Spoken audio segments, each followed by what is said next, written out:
Hi. Hello. It's me, the local virtual baker, Saltea Kichee. Hi. Hello, hello. Ah, hold on. I know I just started stream, but I actually have bread making right now.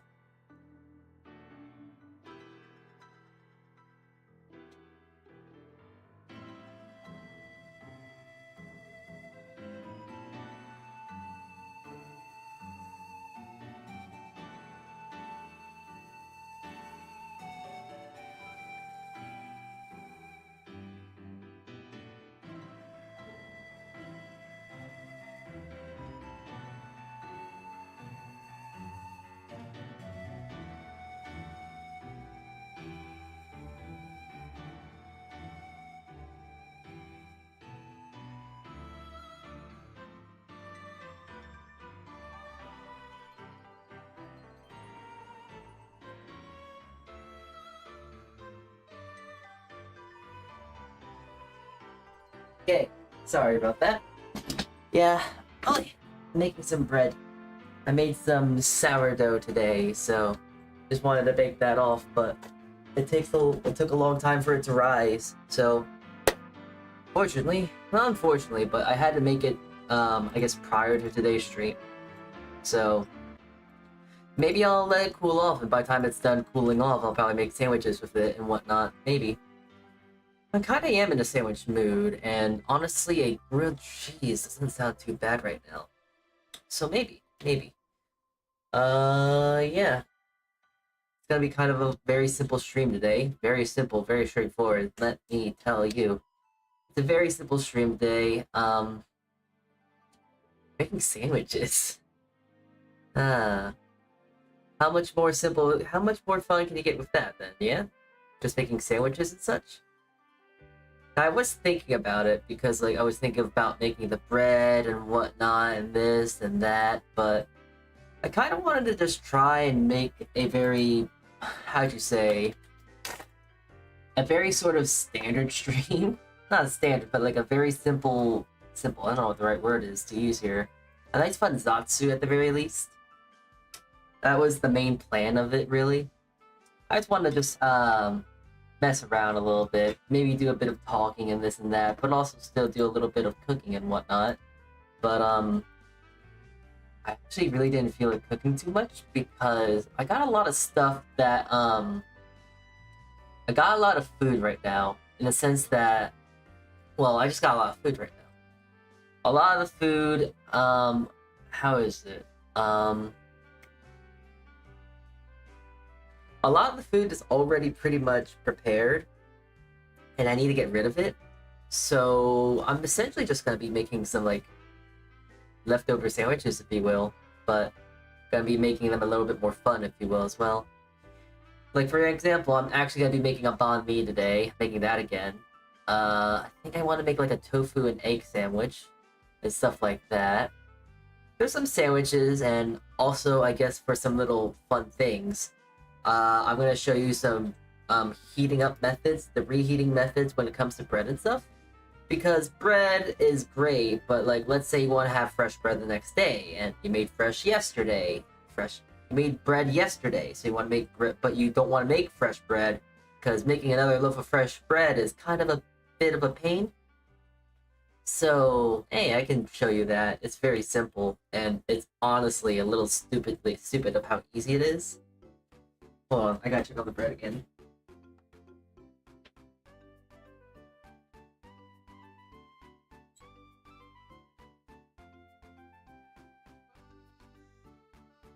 Okay.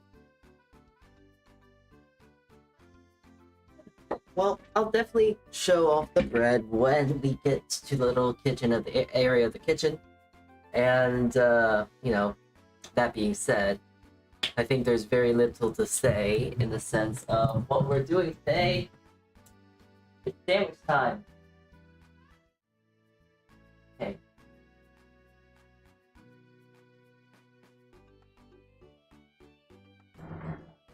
Okay, let's see here.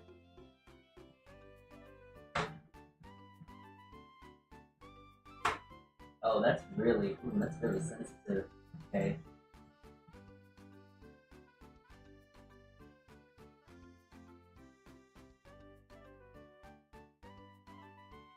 Okay, here we go. So, I do have a good loaf of sourdough in the oven as we speak, and I'm gonna take a little quick look-see at it.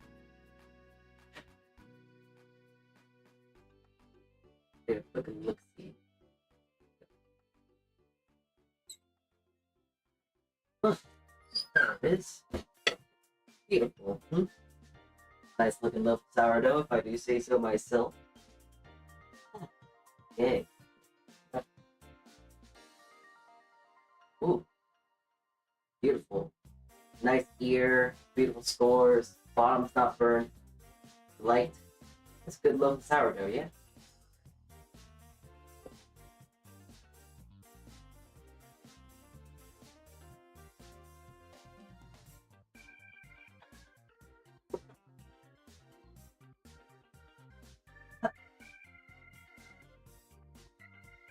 Okay.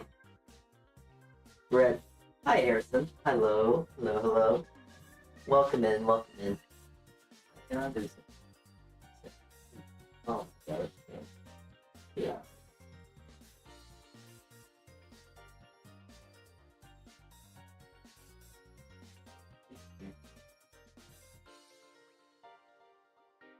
I've been having a bit of flies recently.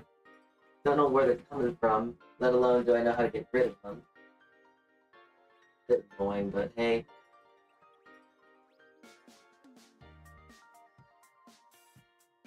So anyways, you wanna know how you make bread fresh again? You wanna know how you reheat or like refreshen bread up? I actually already did it with this baguette. I'm gonna use that baguette for the sandwich. But it's funny. You get a water bottle. You just sprinkle a little bit of water on them, and then you throw them in the oven for 5 minutes. And then it becomes nice, crackly, warm, hot, all that sort of fun stuff too. Just like this baguette. This baguette, I did pretty much the same thing. I just got a little bit, I got it, I sprayed a little bit of water on top, on the back here too. On the sides it got a little toasty, but that's not an issue. There's just now a little crouton for me to eat. But now it's like nice and soft again. Like when it was, before I threw it in the oven, it was hard as a rock. And if I just cut the ends off, kind of like if I got this baguette fresh again. You can see the inside is a little bit more bouncy. It's not going to be extremely bouncy as it was if it was cooked fresh and all that whatnot. But it is at least a good way to get around on trying to get your bread a little bit more fresh. A fun thing that a little very useful thing to do if you ever want to make your bread a little bit fresh. Hi there, June. Hello, welcome in. Haven't seen you in a bit. Welcome, welcome in. So, we're making sandwiches today. Very simple sandwiches. Very fun sandwiches, I guess. I don't know. Making a banh mi for one thing. So, this is probably the most interesting one. Then I'm going to be making just like, kind of like an Italian, but without all of the cured meats because I'm broke. I don't know, there's no real criteria today. It is just that I got stuff. I want to use stuff. So let's make some sandwiches. It's a nice little stream to do, I think. I think it's just fun. I guess I should go out and say, though, about this baguette, though. Because this baguette I didn't make. I did not make this baguette, for one thing. This is a baguette that I actually bought from, what is it? I bought this from a pretty nice bakery, really nice and airy crumb. So this was a really great baguette. Had a little bit of to eat with the soup I have still, so it's a great little thing to eat. So I'm gonna get out the ingredients for our several sandwiches I'm gonna make today. Right. They're a bit hot, but they're nice and crusty and crunchy again. Very warm too. So here, you want to take a listen to probably how they sound. I don't think my microphone can pick it up, but trust me, they're still crusty. They're a little crunchy. You know, you can hear it and all that whatnot. It's not really too important, but it's nice and crunchy. It's just that I don't feel like changing my filter again because I'm a very, very lazy lad today. So, let me get the stuff out. Let me get the things. Mayonnaise, because get a good spread. Lettuce. Oh, of course, mozzarella. Lunch meat, some cucumber. Do I not have to? Oh yeah, tomato, avocado. Oh, just getting all the stuff here. And you know what? I'm actually gonna go back and turn the filter off. Hold on. Okay. I turned the filter back on, so now you should be able to hear things, such as the bread again. I hope you're able to hear it. So, yeah, crusty bread. Bread's all nice and crusty again.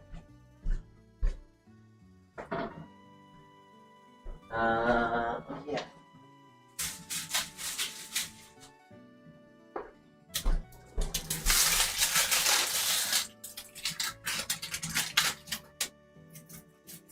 Oh, I hope this is still a good onion. I've had it in. So I'm not sure if anyone does know. So onions, you know, they're a lot in the sense of like how garlic is. Garlic and onions have a very long shelf life if you don't refrigerate them.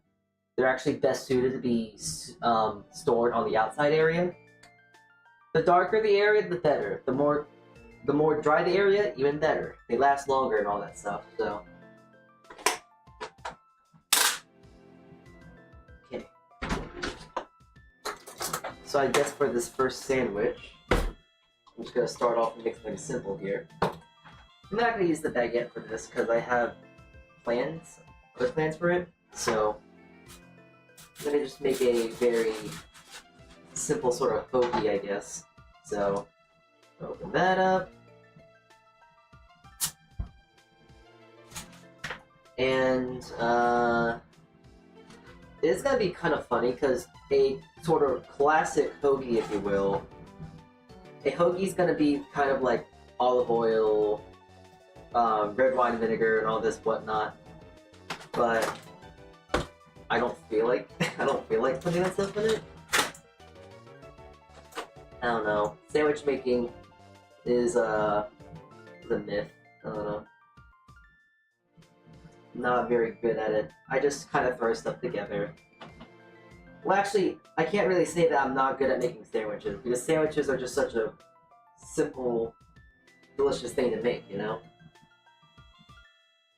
To say that you're not good at making a sandwich is kind of a lie. Come on. Who can't do something like this? Who can't just get a piece of bread, then get some things, and they don't probably even need to cut it. Like, just get some lunch meat, go to the groceries or something like that, go get some stuff like that, go get some lettuce, go get some tomato, get some onion if you want, although people don't like stuff like that often. Salt your tomatoes, of course.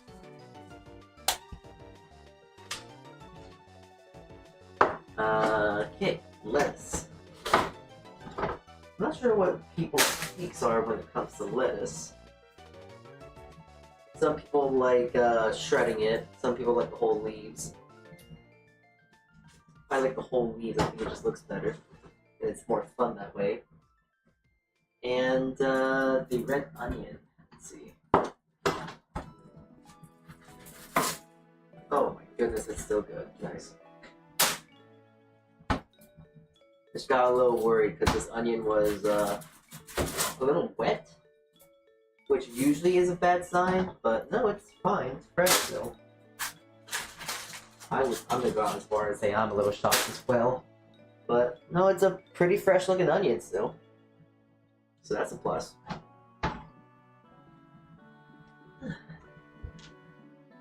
Alright.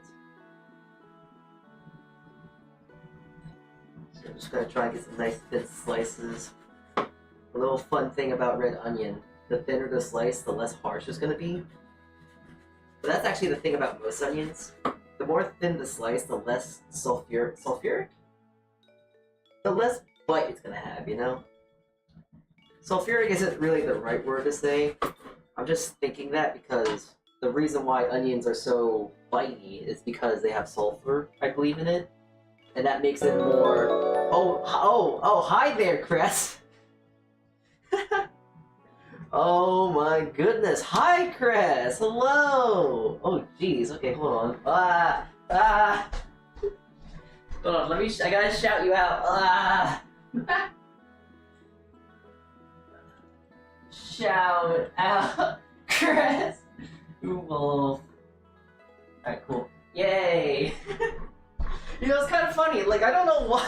I don't know why I need to shout you out, because, oh jeez, that's a lot of, that's scary. Oh jeez, there's more people! Who are you? I'm gonna have a heart attack. Hi, Pepper. Oh jeez, okay, well, I will shout you out in a moment, Pepper. Hi! Hi, Pepper. Ha!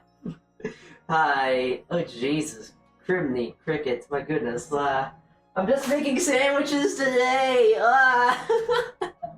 Wow, look, I made a sandwich. It has lettuce, tomato, ham, onion.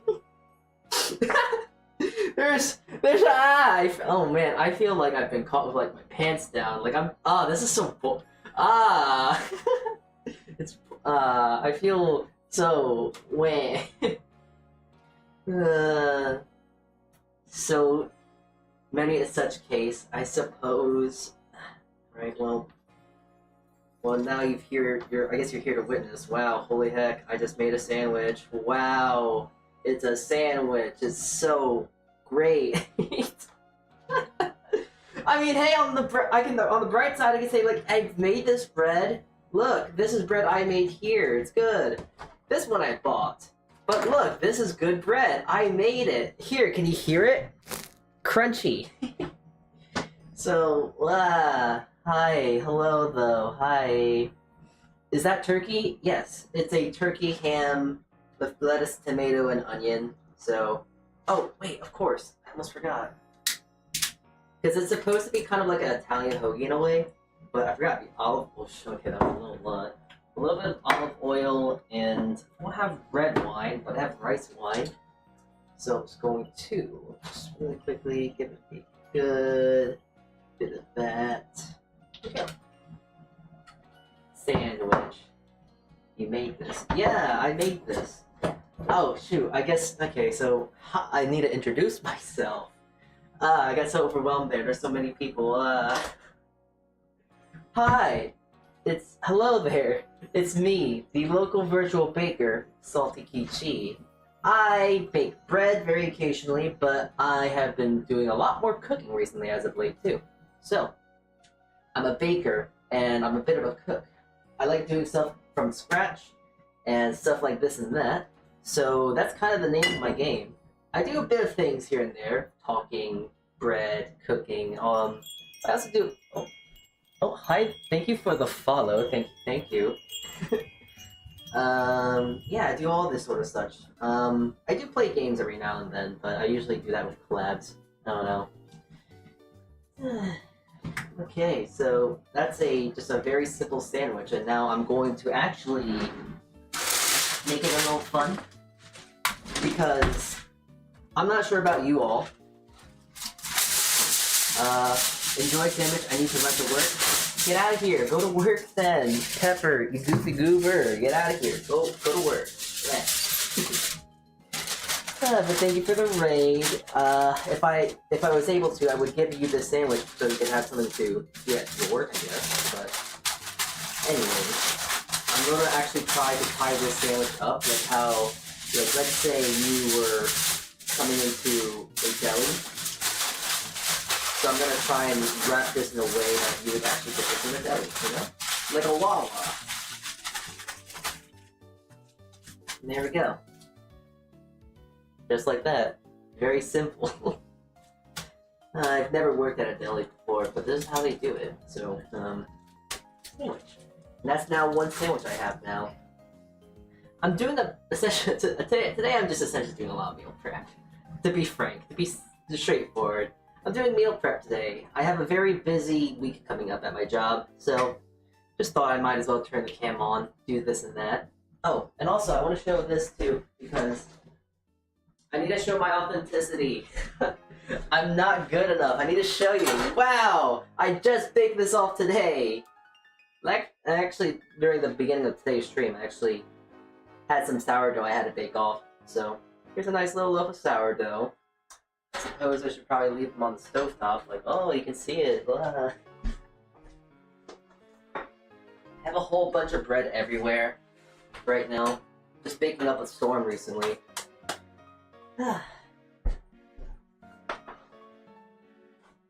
Yeah, I've made like lots of sourdough at this point.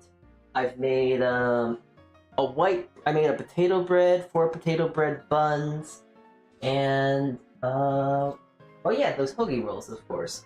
So yeah, I'm a bit of a baker, bit of a baker. So yeah. Anyways, I'm going to now make a banh mi just because I can. That, and I still need to use my excess amount of pickled daikon I have. I need to get rid of it all. This daikon I've had has actually been pickling for 5 months. And I don't really pick at it very often just because, I don't very much pick at it often just because I don't really eat pickles too much. But I don't like wasting food, so very often I try and find some utility with it still. So, I decided to pickle some daikon, and this was from a kimchi batch I made. But, they're still very crunchy. They're still good, of course, too. So, like, for example,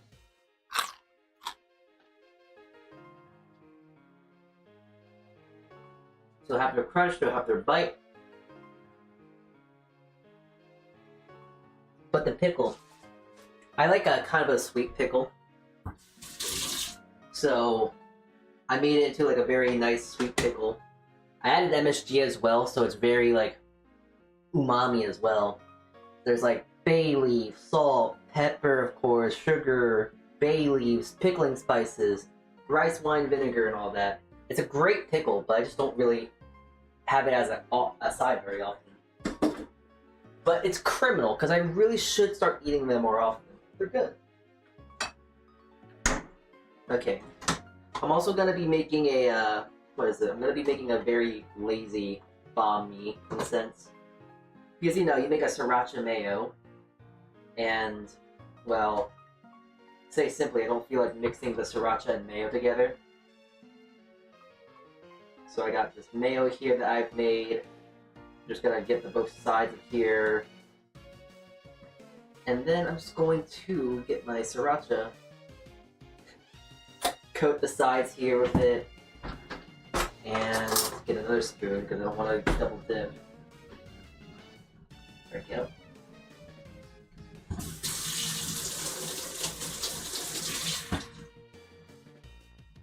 I love throwing MSG into everything, right? Listen, I don't know why people don't like using MSG, but it's a delicious and tasty thing. It's like if you don't add, it's like salt plus. That is exactly what it is. If you don't like using it, you're just scared of using salt too then. Now granted, you know, there's those people that say, oh, there's bad things for health and this and that. But those studies have been done, I believe, very in an extreme sense. Because a whole lot of them are like, oh yeah, MSG is bad for you because we had a cup of MSG in one food. And it's like, well, would you put a cup of salt into your food like that? It's not really fair how they did their testing back then. So, you know, thinking about, oh, strong pickle, sorry. If there is something I need to actually look into, just thought about it. But I kind of want to make a bread with MSG. But I'm not sure how actually that would really impact making bread or not.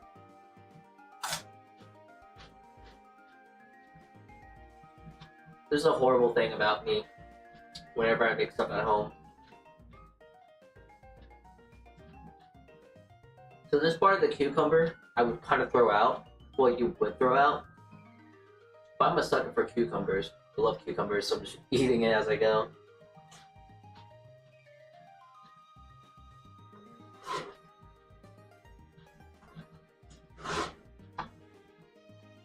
Very often that's kind of a thing of when I'm whenever I'm cooking at home and I'm like cutting vegetables and whatnot, I always find myself eating a little bit as I'm starting to cook, just because I can. No real reason.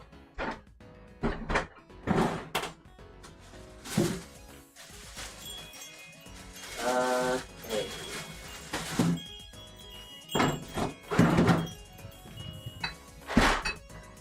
Now, of course, with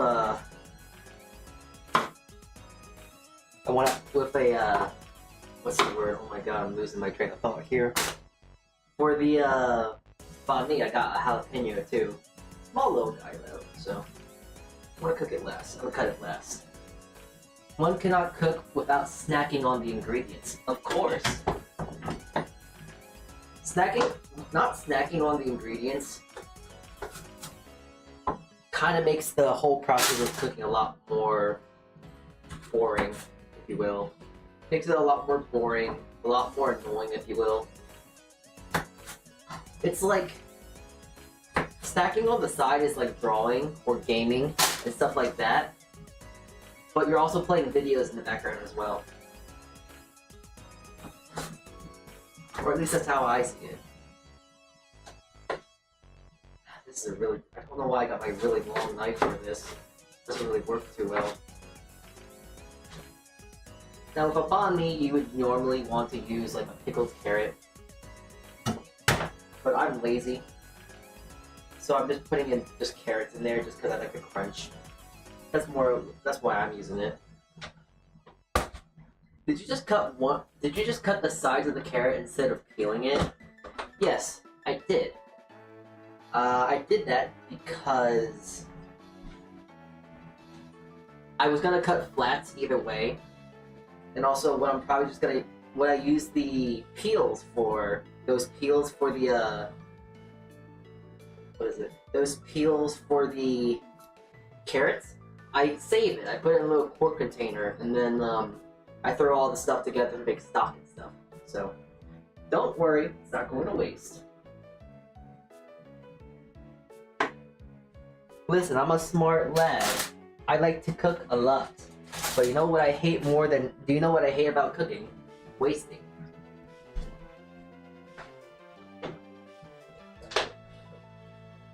I like to make my veggie stocks. I like to make this and that, you know. I actually need to go buy a... I need to go buy a whole chicken soon. Because I actually need to break down a chicken. I need to break down a chicken fairly soon. I don't really have many chicken... I don't have much chicken meat left, so I need to... What's the word?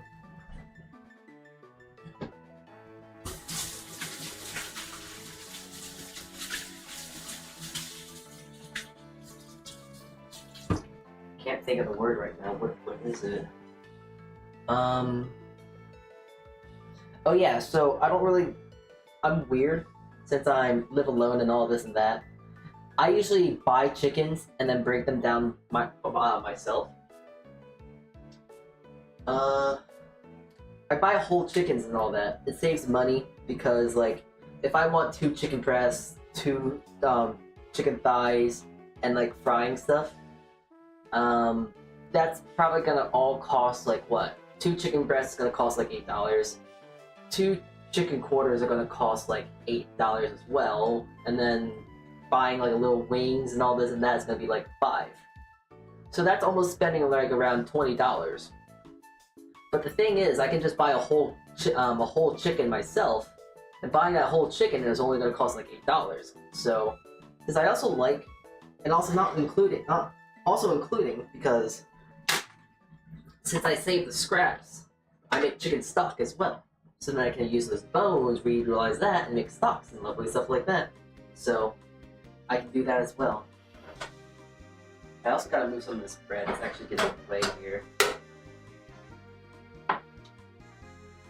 Hi, Pop. Hello, hello. Okay, now let me see how I can close this sandwich. Usually the hardest thing about making sandwiches, can you close them? Alright, that's closed enough. I accept that. Good, good, good. I'm not sure if I'm missing anything else in a banh mi. I'm pretty sure that's pretty standard. You have your veggies, your jalapeno. Oh, well, okay, there's cilantro. I'm forgetting about the cilantro, but you can forgive me for that, right?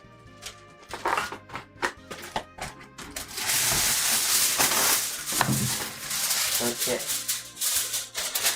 Same thing, just because I want to make sure I'm gonna cover these sandwiches. I'm gonna wrap it in the same way, deli style again. So, if you really want to figure out how I'm doing it, wrap it in the paper, fold the paper side like this. It's almost like wrapping a burrito in a way. Then you just do the same thing on the tin foil, but it's even easier because it actually holds the shape. And there we go. Now I got my banh mi. Lovely stuff. So now I have a Italian hoagie of sorts, a ham and turkey hoagie, and a banh mi.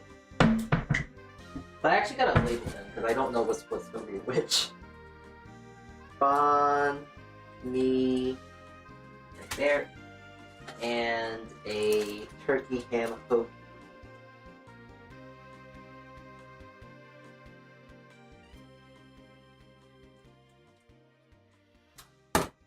So fun thing, just because I know some people call it differently. Hoagie. Who actually calls a hoagie? Because I know some people call sandwiches like this torpedo sandwiches, sub sandwiches, or just sandwiches. This is usually the three things most people will call those kind of sandwiches. Hoagies, sub sandwiches, torpedo rolls, oh, and heroes as well.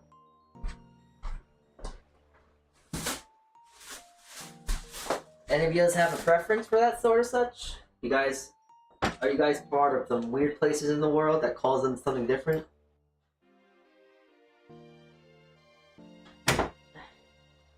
Alright. I'm actually gonna make a roast beef sandwich too, because I have a whole bunch of roast beef from yesterday. And I have a little protein.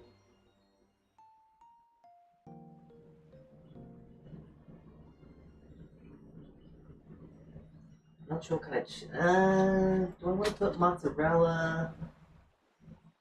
What kind of cheese should I put into this sandwich? Mozzarella or Munster cheese?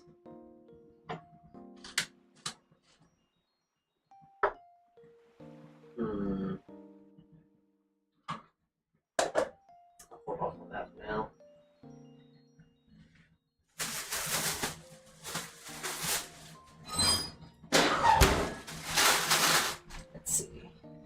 So Cress, I'm not sure if you're there still, but what were you streaming? Here, let me take a look. What were you streaming? I hope you had a good stream and all that. Well, I need to go see all this stuff now.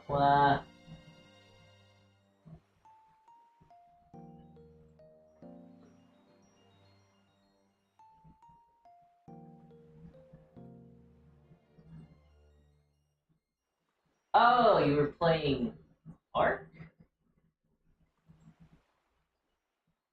What were you doing? Yesterday? How was it yesterday? It's today now. Interesting. Some time traveling shenanigans are at hand here. What day? Today's Tuesday, right? So how's it yesterday? Interesting. Didn't know that Chris was a time traveler now too. Ooh, scary. Okay.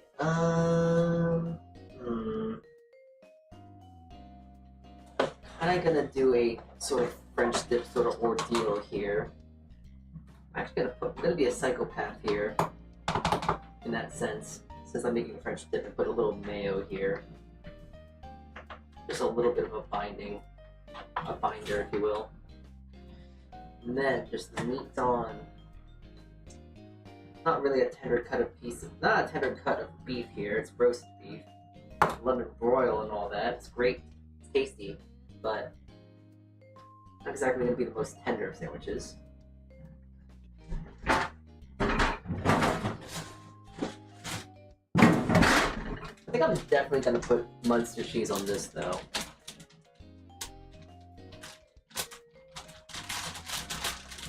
Don't really have a nice Gruyere or anything like that, or Swiss even. That works too, Swiss Gruyere. But Munster works for me.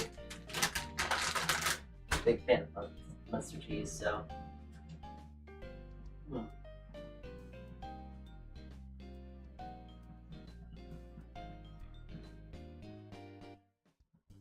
Got the pre-peeled stuff though. It's kind of funny. Munster cheese, I love Munster cheese. It's a great cheese and all that. But I can't find the cheese whole. I don't know where you could find it even whole, even in that regard.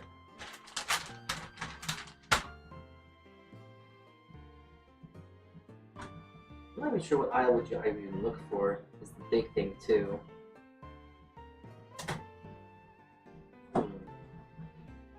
Here we go.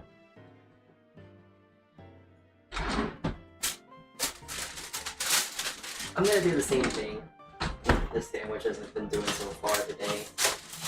Wrapping it in parchment and all that whatnot. Except that's gonna be a little longer too.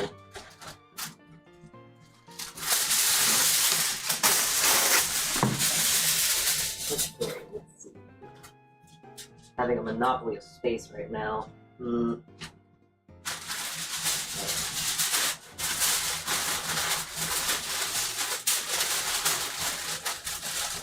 Go. Grab it like this, and there we go. Third sandwich made. French dip. Kinda. Nice thing is, since it's in tin foil and also in parchment, I can actually now throw this in the oven whenever I want. I'll get a nice French dip now. Have it nice and warm. Or have it cold. Either way, really. But what goes in a roast beef sandwich? I'll go back to this slide right here. Other than like roast beef. Cucumber? Lettuce?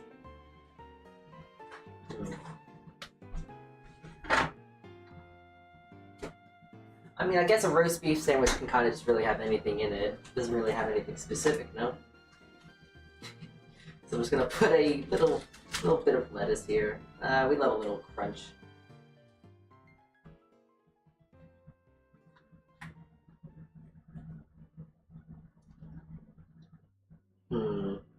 Definitely seems like it needs something more though. Mayo, I guess? A spread, it needs a spread, definitely. Lettuce, cheese, tomato. Okay, so yeah, pretty standard stuff then. I'm gonna get a piece. I'm gonna get a nice little thing of tomato then. Hold on. Nice thin cut. Not really too much of a huge fan of having like a huge block of tomato on my sandwiches. I like tomato. I like tomato as much as the next guy. But I don't want a huge bite of a tomato. I'm not asking for like a tomato BLT and whatnot, you know?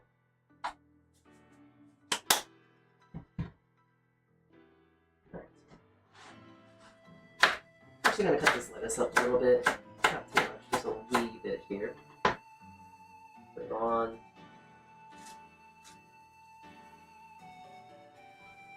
And I think I'm actually gonna put some mozzarella cheese on it. Be ashamed to not use it.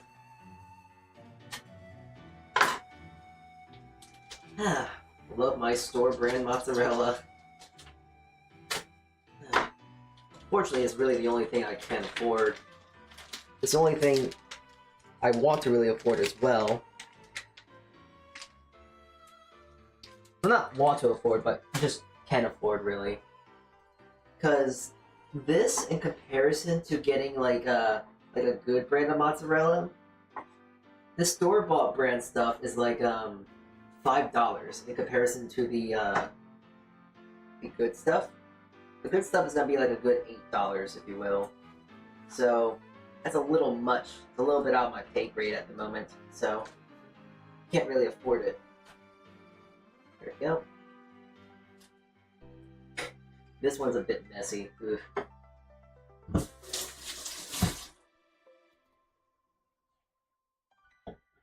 That's also a good reason to why I'm actually wrapping these. Helps keep it tight. Helps keep the shape and all that too.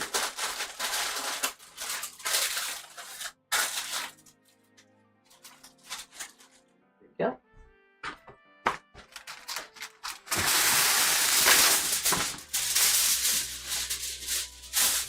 Yeah, this all helps to keep its shape and all that. And also, it's kind of good to actually wrap your sandwiches up like this. Not only is it convenient and keeps it like covered and all that stuff, but since you're also kind of compacting everything together as well, it's all gonna kind of come together into a more cohesive sandwich as well. Especially if you have stuff in it like this, the hoagie, since it has the olive oil, the vinegar, and all that stuff. It's all gonna be a lot more cohesive together and all that. Roast beef. There we go. It's gonna come all together in a more cohesive taste. So, okay. I'm just cycling through a whole bunch of knives today, aren't I? Using my chef knife, then my big one, then my small one, and just going back to my normal one. Can't be decisive here. I apologize.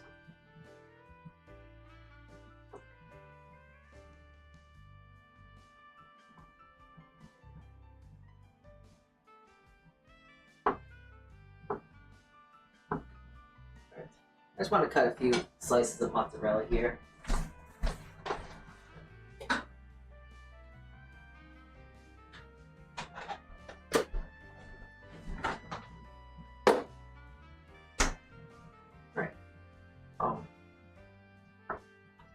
That's a lot of sandwiches for one man. Listen, this is gonna be my lunch and dinner pretty much. That's why I'm making so many. That, and I also have a lot of bread. So I need to reutilize the bread for something. I don't want it to be moldy now, so. Oh.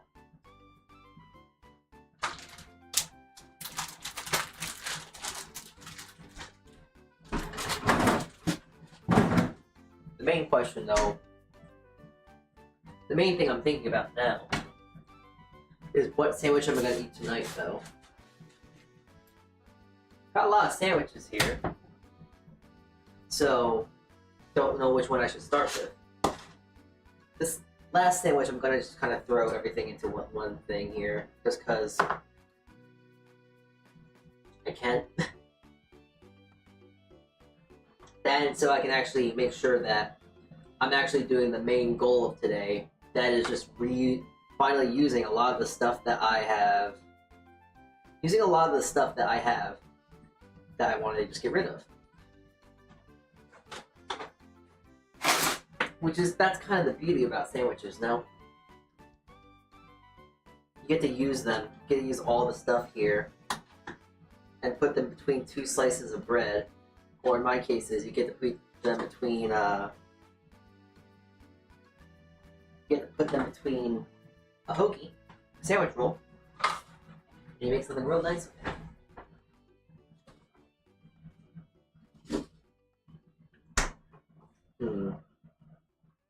Really have. I don't think I'm gonna really have anywhere to put the tomato on this.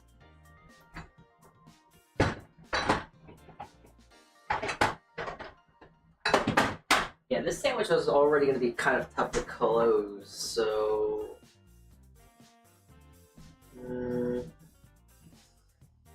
Yeah, you know what? That's fine. Don't need to keep it simple. No need to complicate it. I'll just throw this in my little bin here. And this stuff I can kind of cover with plastic wrap and we'll call that a day.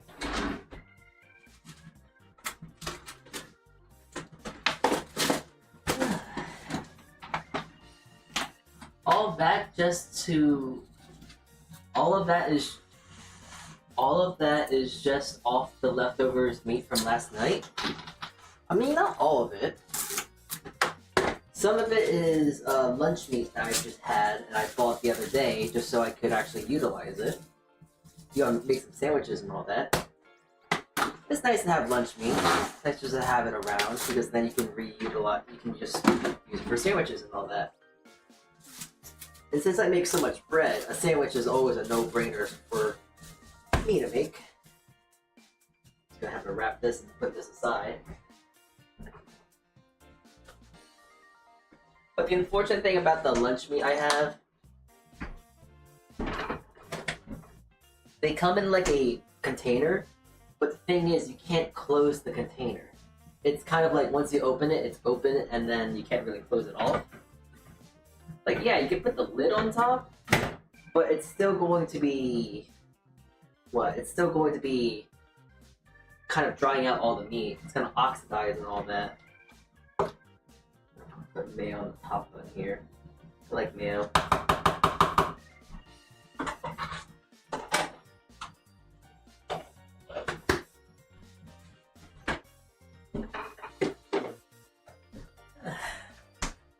Alright. Well, this will be the last lab for now.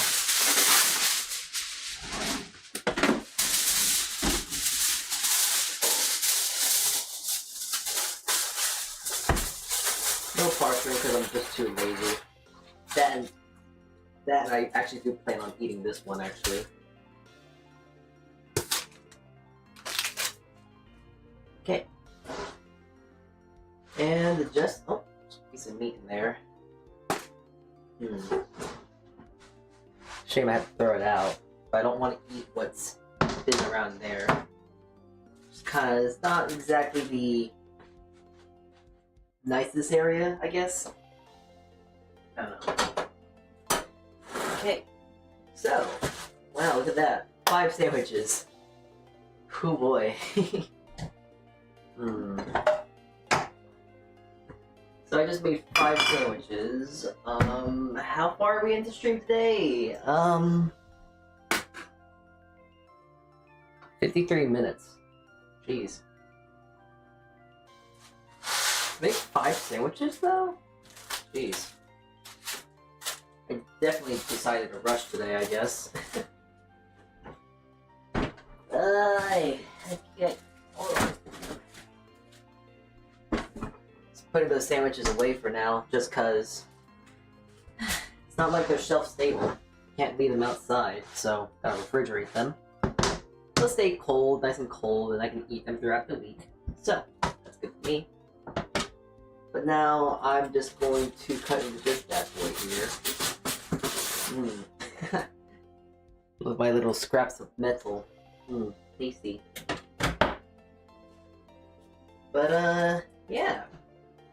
That's pretty much my sandwich right here. Wow. Alright. Well, made a whole bunch of these sandwiches. Now it's time to taste them, yeah? But at the same time, it's gonna be quite funny, because as I bite into the sandwich,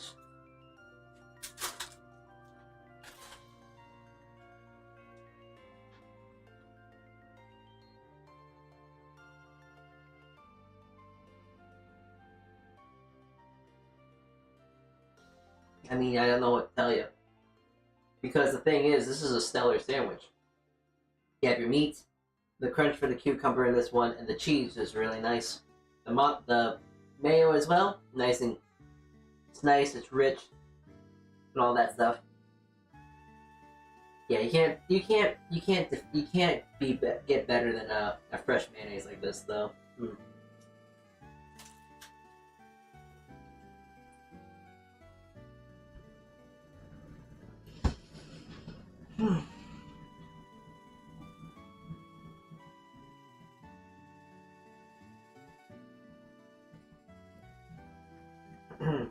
Yeah. It's kind of funny, because like a lot of people often make what is it? Very often, you know, people talk about meal prep, saying that meal prep is hard and all that stuff. And you know, I agree. Preparing meals and lunch and dinner, all that stuff throughout the week is hard.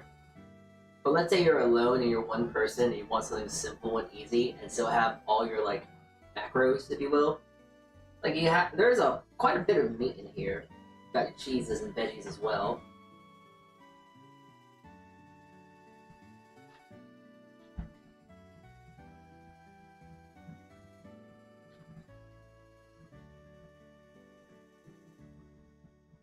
Maybe you're not a fan of carbs? Well, you could just use less bread. Make lettuce wraps, if you will. You can make lettuce wraps. Those are a thing. Those are fun things. But I get if you want a meal prep and you don't want to use a lot of bread. But I can't avoid bread because it's just kind of a thing I do. I love baking bread. I can't stop baking bread. So I have to just use the resources that are just upon me, you know? And when you have nice little sandwich bread rolls like this, the thought about the carbs being a bad thing is one thing, but then it's like, this tastes really good. It's a great sandwich.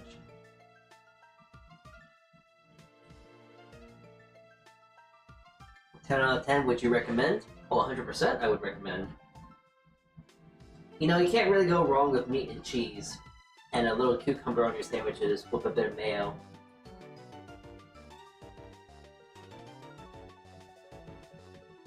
It's a very carnivore heavy sandwich, I understand, but very tasty.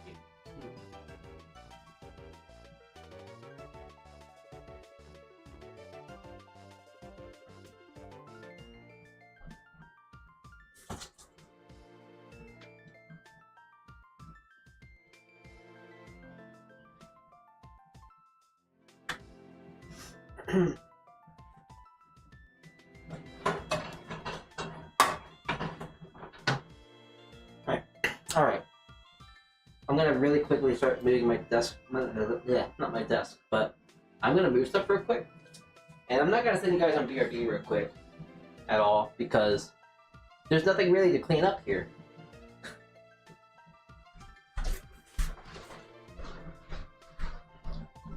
Ah, yes, the beauty of just making sandwiches. Easy cleanup as well.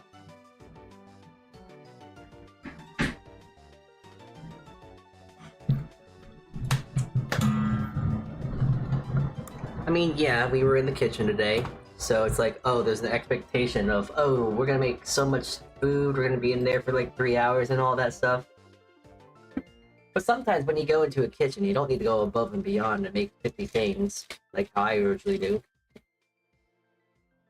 Okay to take some days, very simply, like today, just to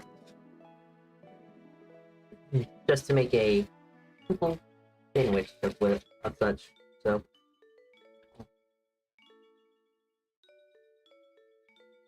Gotta eat my other half here. Oh.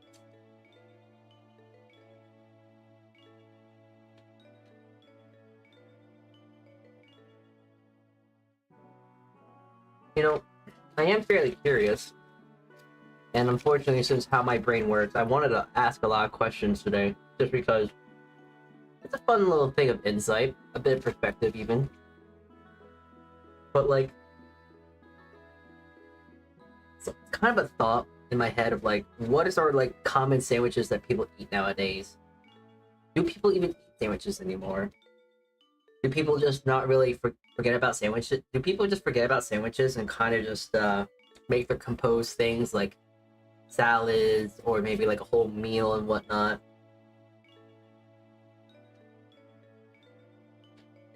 Or do people just opt out and just go make grilled cheese?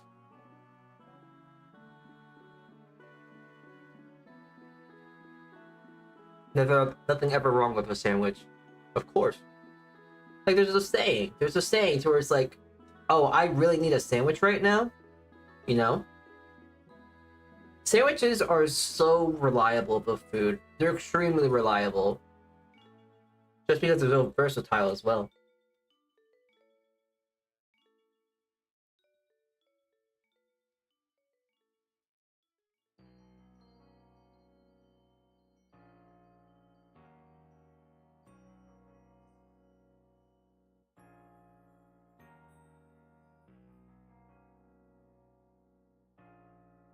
I make one almost every 2 weeks. I used to be like that until very recently, until I started making a lot of potato bread. Ever since I've been making potato bread, I've been buying more lunch meat, and I've been actually having a sandwich at least like 3 times a week. Which isn't really much in the grand scheme of it all, but from going to 0 to 3, that's quite a jump.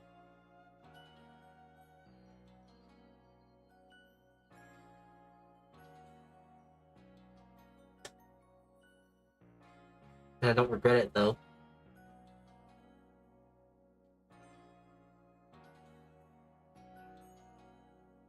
Kind of in line about yesterday, just because yesterday we were talking a whole lot about nostalgia and how you'll never be able to make your parents cooking because there's some sort of psychology in your head to where food made by your family you can never replicate just because psychologically your brain will like food more when someone else makes food for you. So there's something like that. But for me, at least, I would eat a lot of sandwiches when I was young just because my parents would be very tired throughout their days and all this stuff, and they're just like, oh, just go make yourself a sandwich. So it's great.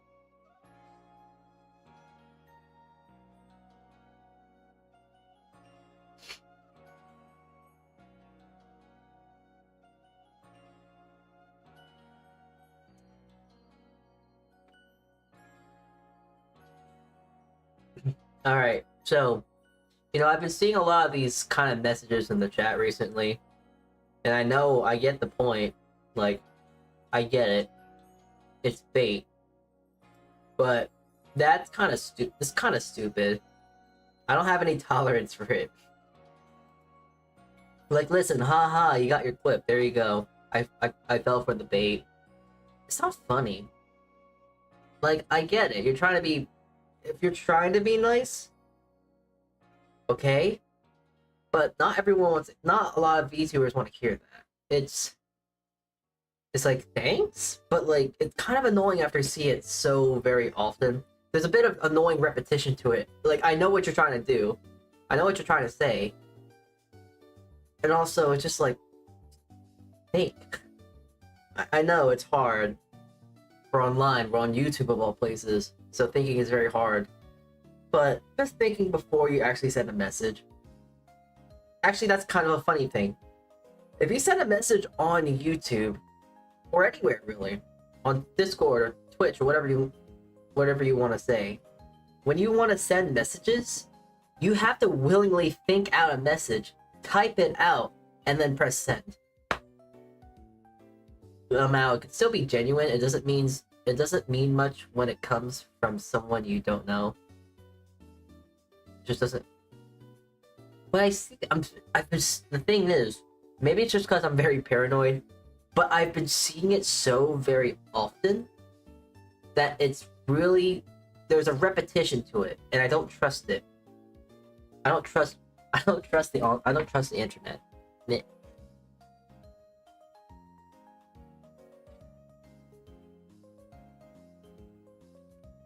I want to hide them.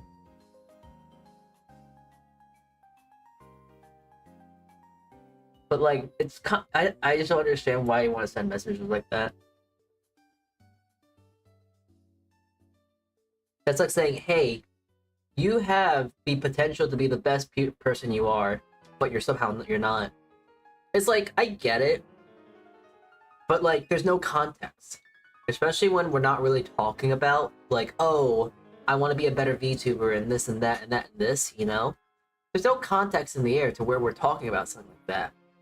So just blurting that out, and you could be the nicest person or whatnot, it's like, this has to be bait. There's no way that's not bait.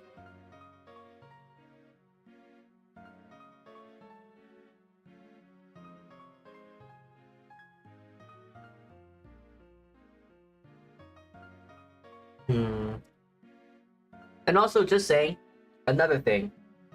The guy sent the same message. I don't know. I think it's stupid. It's cringe. What? It's not that deep. Just take the compliment. Okay, now I know you're trolling. Now I know you're okay. Now I know you're trolling. Now you're actually trolling. There's no way. I thought I was gonna be nice to unhide you. Nope, can't trust people, especially on YouTube.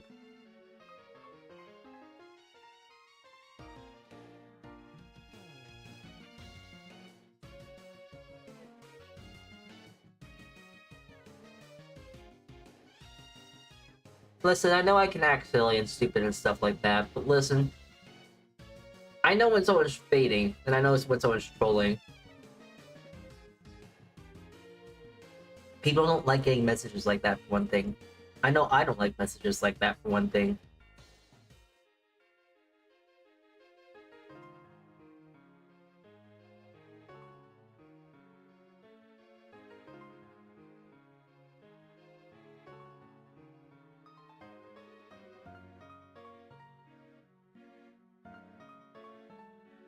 I don't know.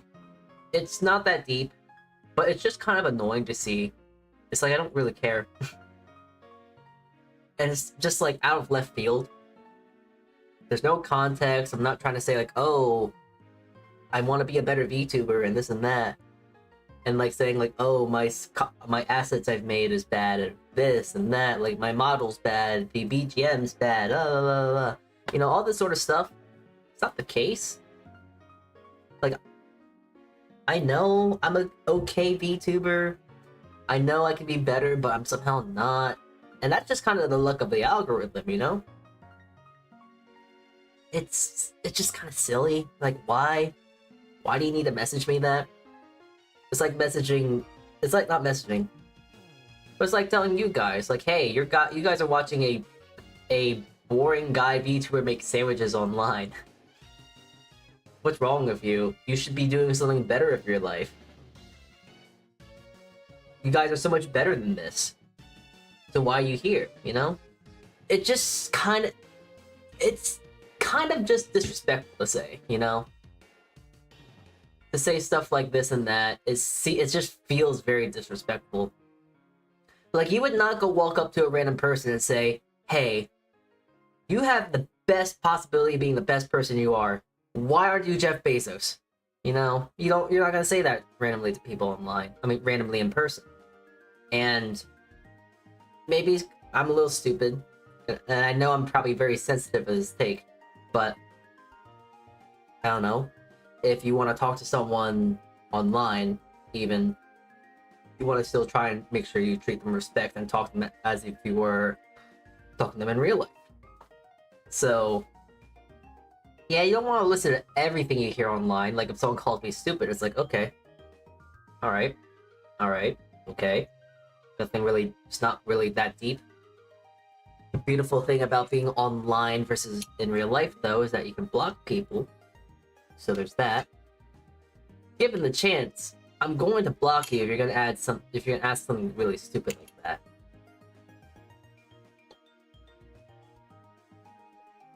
Well, not really stupid. It's just disrespectful. What I'm trying to say. It's just really disrespectful. Shames for watching my favorite Bred tuber. Yeah, why are you watching me? There's better Bred VTubers out there. You guys have the best possibility to going online and watching other Bred tubers that are a lot more cool and interesting. So why aren't you watching them? It just sounds disrespectful, you hear, yeah? It just doesn't sound nice. It's giving everyone has 24 hours in a day, so why are you wasting yours energy? Exactly! That's what I'm trying to say. It's like, yeah. It's like, why? Who cares? Oh yeah, I can be the best VTuber I want to. What if I don't want to?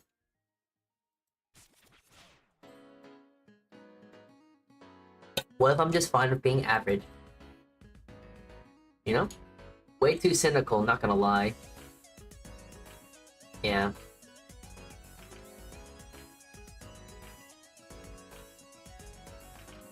Huh.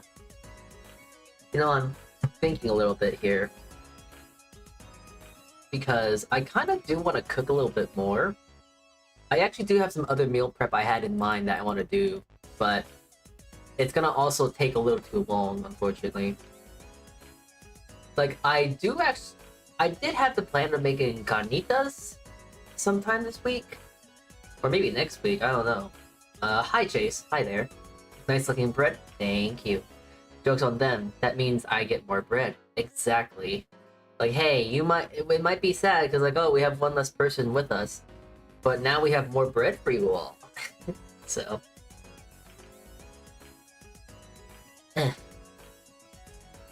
Also, just saying, I feel like people like that just don't know basic streamer etiquette, you know? I feel like they would have been the kind of person to be like, hey, I'm gonna latch onto your back. Why aren't you doing this? Why aren't you doing that? And you know, I'm honestly kind of surprised that there aren't many people like that on my channel. Because honestly, I would kind of like that just because it's kind of funny banter. Kind of funny. I don't know. But yeah, I have been seeing a whole lot of people just generally messaging that in my chats recently. And I see it, I ignore it, but it's just kind of like, why? Why do you have to want to tell me that? And if you do want to tell me something nice, why do you have to word it in such a... Here's the thing, why do you have to word it like that? Can't you just say, wow, you're a really good indie VTuber, or say like, oh wow, you're fairly organized, like you have a good setup, or something like that, you know? There's something underlining to what you're trying to say here.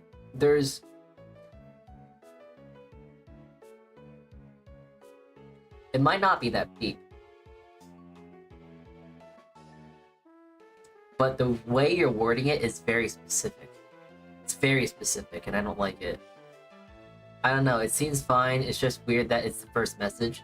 That's the funny thing, Sai. This is not their first message.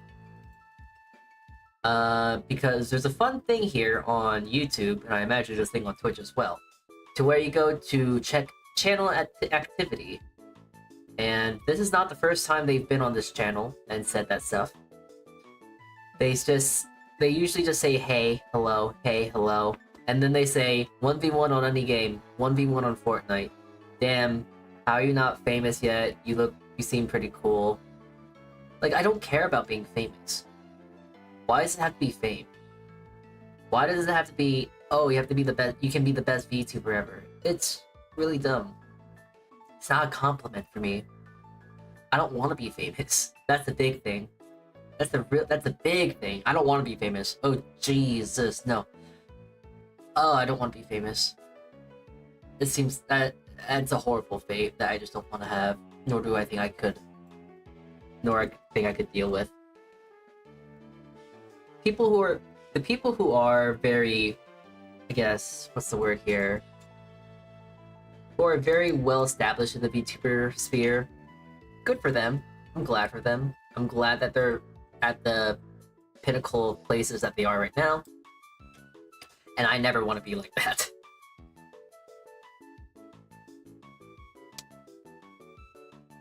Now, it's kind of funny, because it's almost contradictory to when I say that, because there are plenty of times where it's like, man, I need to be a better VTuber.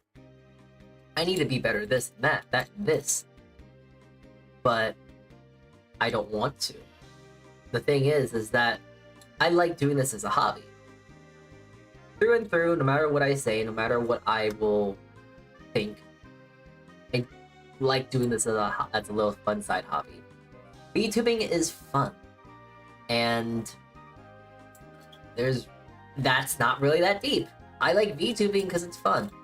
I don't know, I don't really care about the numbers too much. I don't really care about this and that.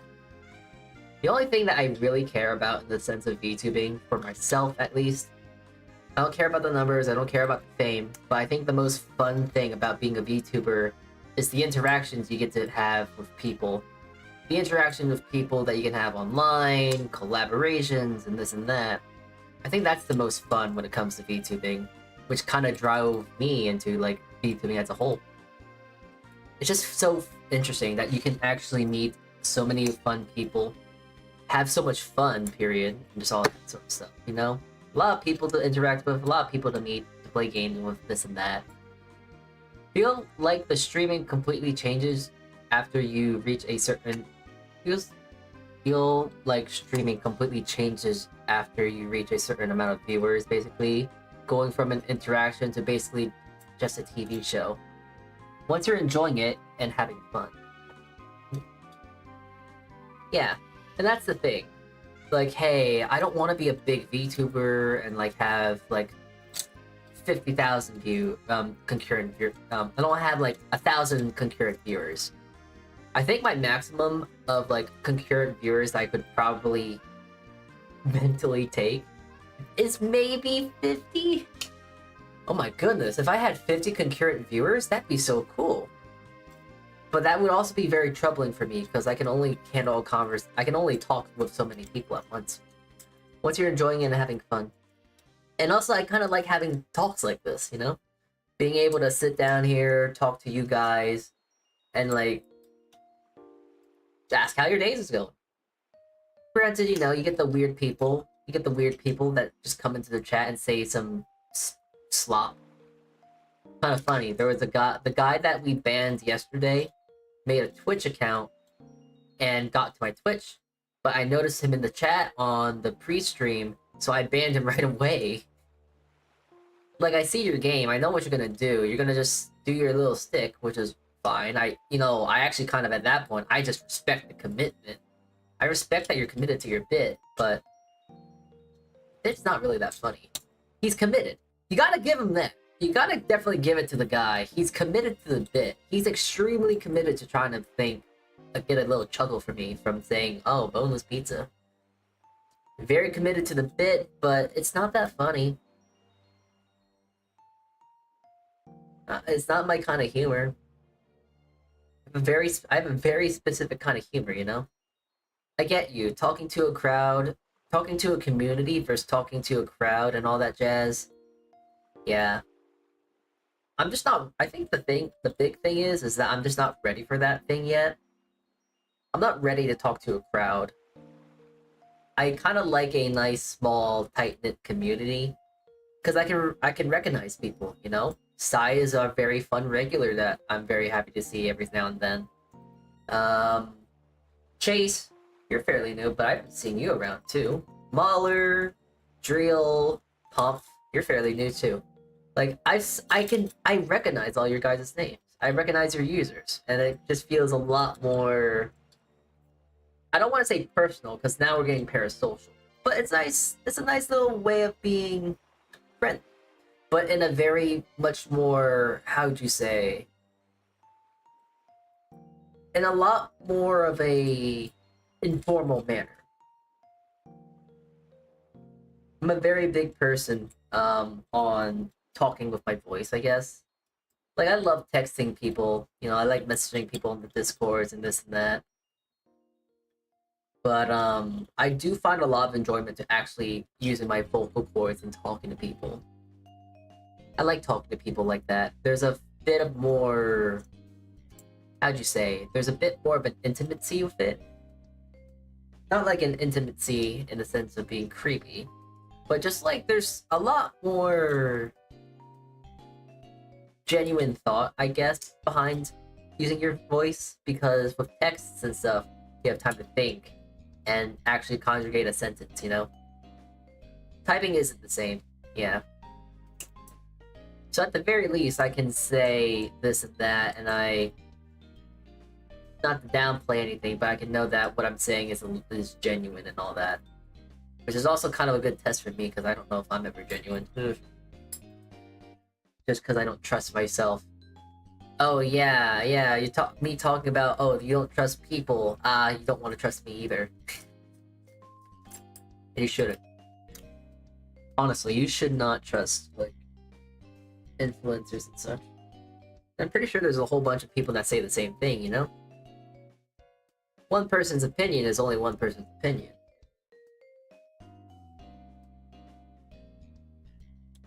It's okay to have your own thoughts and ideas, but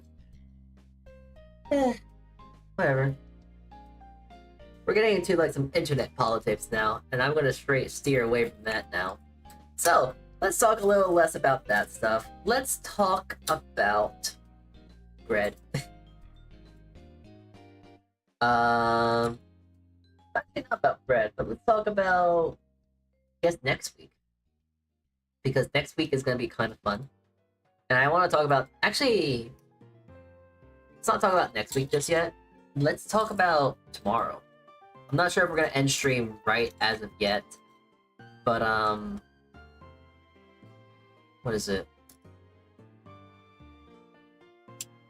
I just want to talk about this week, because this week is kind of strange.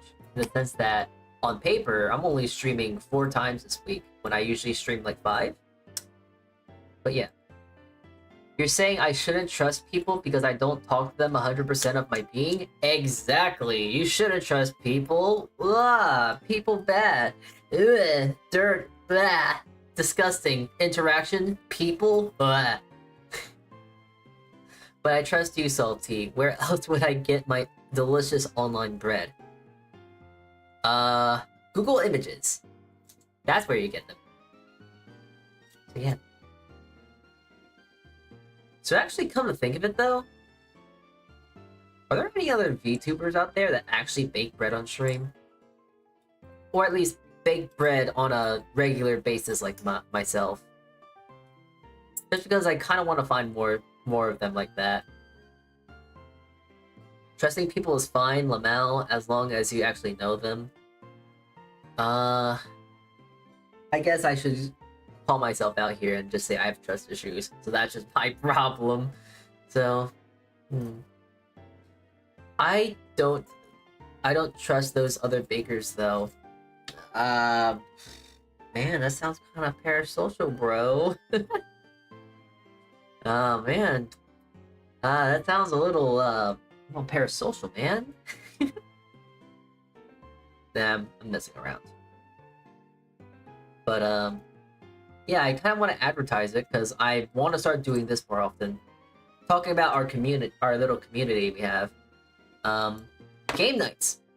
Tomorrow we're having a game night. It's gonna be one of the first game nights we've actually done. Me, parasocial? Nah. Listen, I myself am very parasocial, so I can see a parasocial light when I see one, because I myself am very parasocial. I'm just very quiet about it. You see, that's the thing. That, and I also don't act on it. They're just intrusive thoughts. Like, oh yeah, you meet someone, and it's like, oh, I want to punch you, I want to punch you, I want to punch you, but you don't punch them? You're not a bad person because you think that you're going to punch them. And you're not a bad person you're only a bad person when you actually punch them, you know?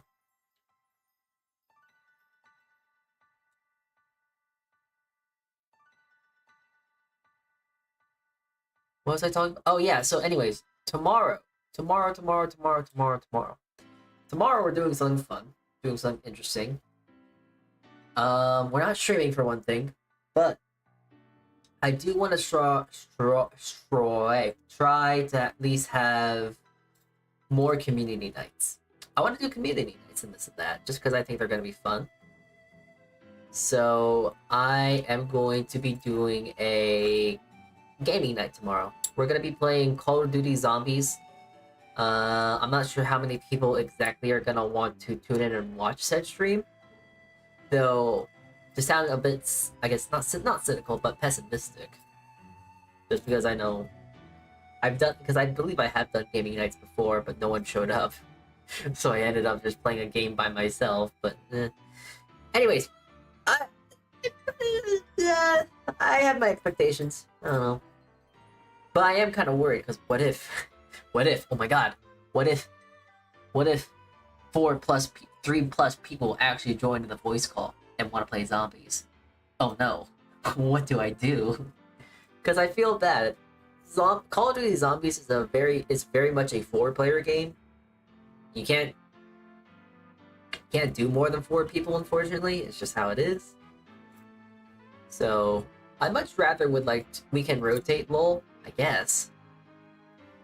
If anything, I kind of like the idea of doing community nights to where it's like multiple people can tune in. Like Jackbox. Jackbox is a good game to play. Though I don't know, playing Jackbox with only like 3 people is only so much fun. Which is why playing Call of Duty Zombies with 3 people is fun, though. That's the thing.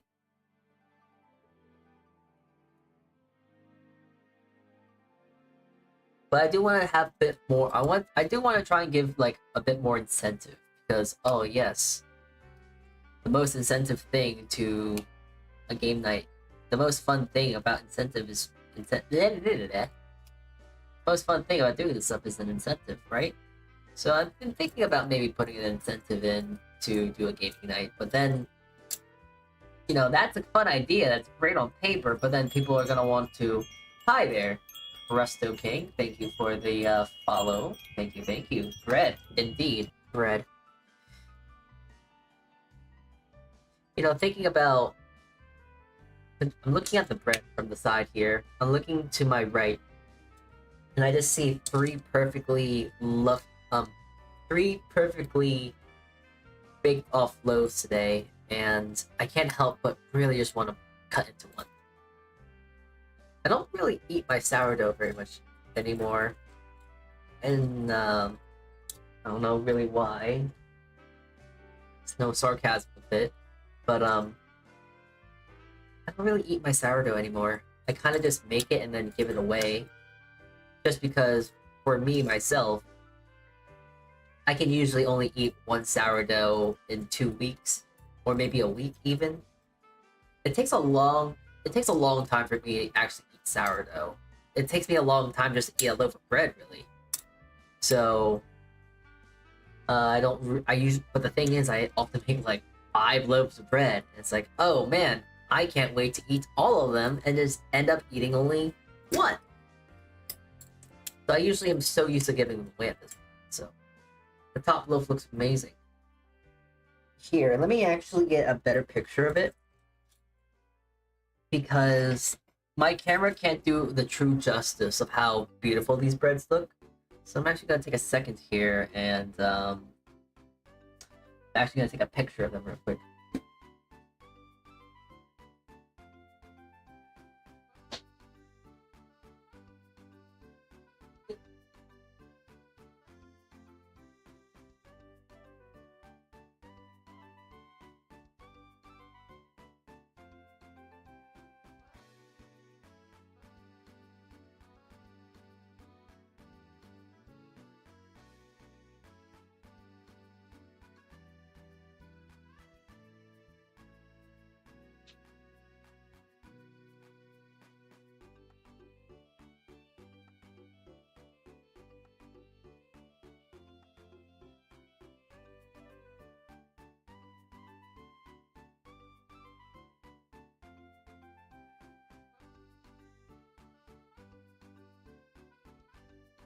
Okay. Hold on. I am going to post the pictures of the bread I've made today in my Discord, and then I'm actually going to steal the pictures and then put them on stream. They look a lot better on stream, and they look a lot better in visual pictures than on stream. I need to get a good camera, but I don't really know any good cameras to actually use, so. Huh, salt 0 calories? That's weird. I forgot at times to make actual sourdough, and I feed the starter, Keku. There we go. They look a lot better in picture like this. But, what is it? They are sourdough. Big baker when it comes to sourdough. I love making sourdough.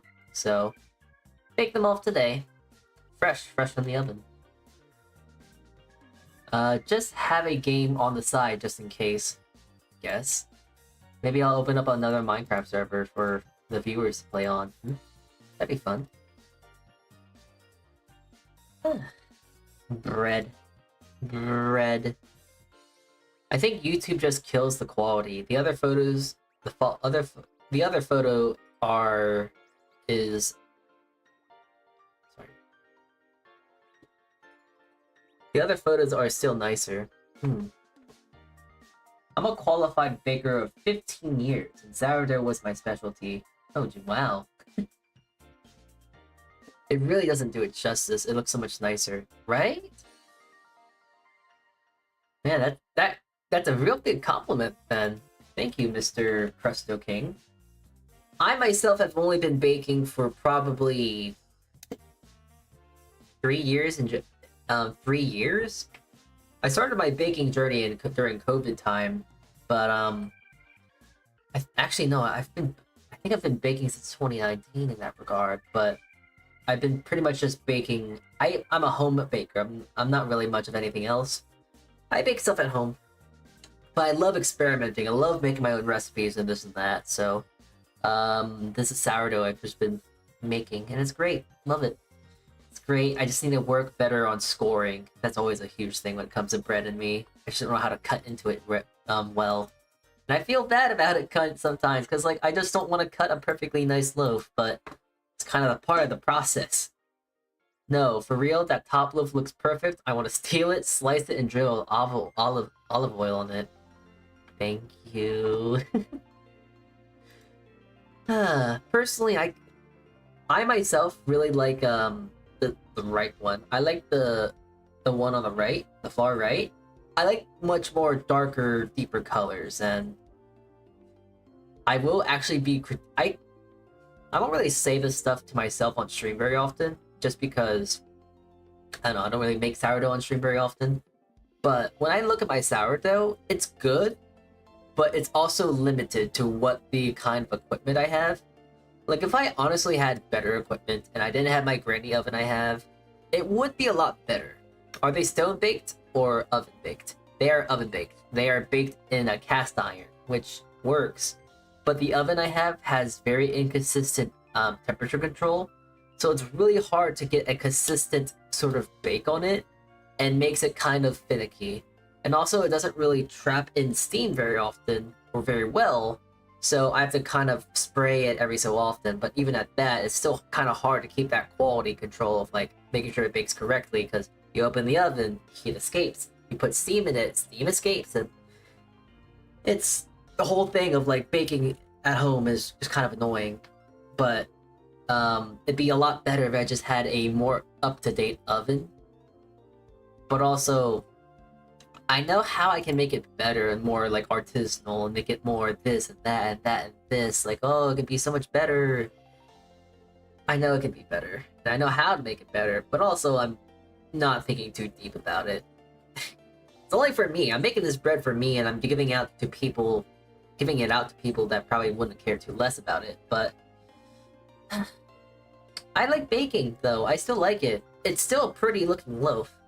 It's a very beautiful and delicious product. So, but thinking about bread now, because you know, bread on the outside looks great, and now that there seems to be a bread connoisseur in chat as well, kind of feel the need to get into nitty and gritty stuff, because like, oh, I love talking about bread. Ooh, I love talking about bread a lot. Could go for some crispy bread. I'm gonna be a weirdo and say the one on the left is my favorite. I like the one on the left as well. I'm probably gonna keep that one for myself just because the other two look very pretty, and I like giving. It's kind of funny because the idea is more like, what's the word? The idea is like, oh, you want to make sure that you keep the pretty stuff and then give out the ones that don't look that good. I'm the opposite. I will not give out bread unless it looks better than, unless it looks really good.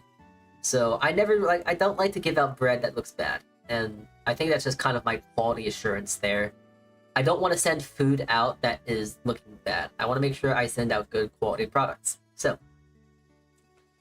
hold on, let me catch on chat.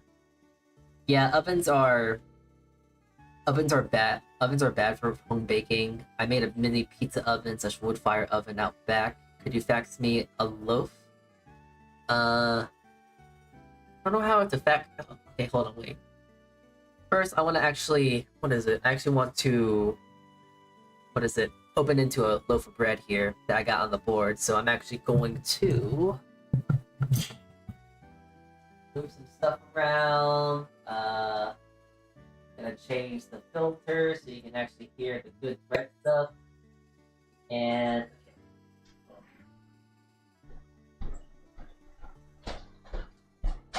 now, you did mention olive oil, and you know, very based, olive oil, great thing. I love myself a good olive oil here and there. But the olive oil I have is not a good quality olive oil, so I'm just gonna instead use butter, because you can't go wrong with butter. And this is a pretty good butter. It's not the worst, not the best, but it's good butter. So yeah. And of course, you knew okay, good. You knew exactly where I was gonna go with that. I want to show the crumb. The nice thing about my sourdoughs recently, ever since I changed the hydration and all this, ever since I changed my recipe again, because of course I changed it again, the quality is a lot better. Usually I go with a higher, usually they're a lot more of a higher hydration, but this is kind of lowered. I've lowered the hydration of my breads recently, just because I kind of see there's a much more ease of access with it. There's a lot more simpler, there's a lot more entry level, and all these recipes I make, I want to really have the idea in mind that I want to make sure that if someone is curious and they want to make bread, I want to try and make sure that this bread is as entry level as possible so anyone can make it. So, I know that without a doubt in my mind, as long as you have a good starter, flour and salt and water, you can make this at home too. Like, it's a very simple thing to do. Just requires a lot of patience.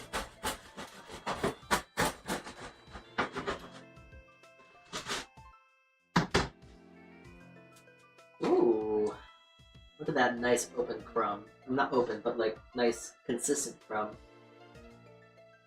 It's not very bubbly and airy as much as I'd like it to be. Like, you know, your traditional sourdoughs are going to be a lot more airy, a lot more bubbly, a lot more holes and this and that, because that's a good site of fermentation and all that and whatnot. But I like something like this, just because it's better for, like, sandwiches and stuff, grilled cheeses and all that stuff. To be honest, when it comes to, like, a perfectly good loaf, or a good crumb of sourdough, I don't exactly know. I just kind of know that, hey, that's good enough for me, and I like that. Because when I eat sourdough, I want to eat bread, not air. I'm not trying to eat a bag of Lay's potato chips here.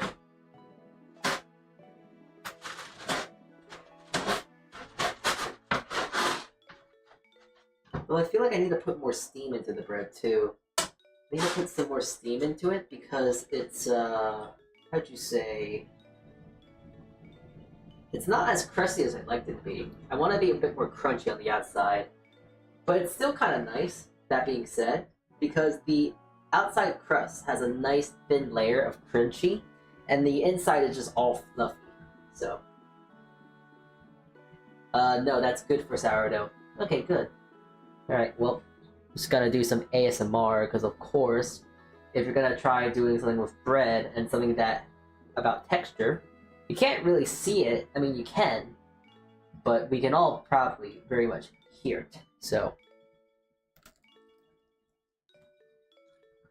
okay, it wasn't really that crunchy as I'd like to be. Case in point. But yeah, I usually only do like a lot of sourdoughs are going just like a lot of sourdoughs. It's just one night over. I remember that what is it? I had a teacher tell me like, oh yeah, if you ever make bread at home or make sourdough and this and that, the longer you let it ferment, the more intense the sourdough flavor will get. And you know, that funk, that sour flavor is great, but then too much of it can be a little overpowering. So this bread looks good.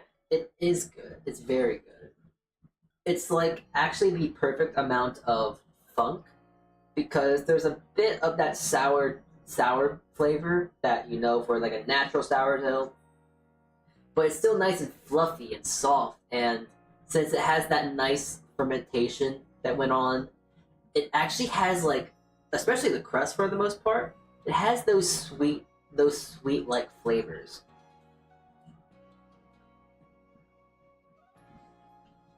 Like this is an honest, delicious,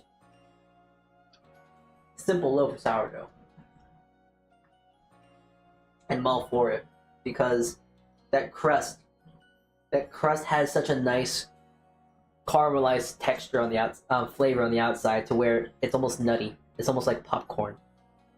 The inside, the flesh of the bread, if you will, it's nice and fluffy. It's soft, just like store-bought bread, but without adding any of that nasty, scary preservative stuff.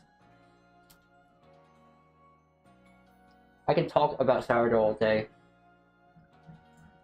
I can honestly just talk about bread all day. I'm just so very passionate about it.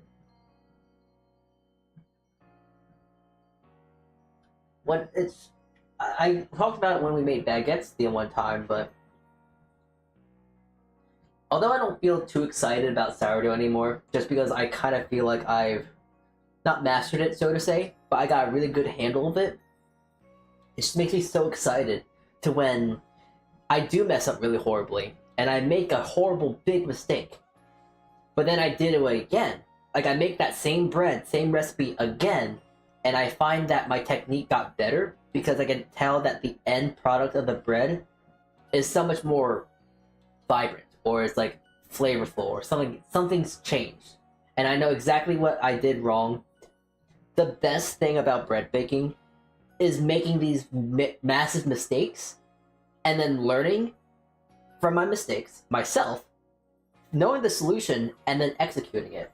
It's so fun. It makes this whole baking thing a lot more than just baking. It's almost just like a learning experience. And it's weird to say all this sort of stuff because it sounds like getting emotional over bread, which kinda, but it's fun. It's very fun. The more you do it, the more you learn. Baking 101.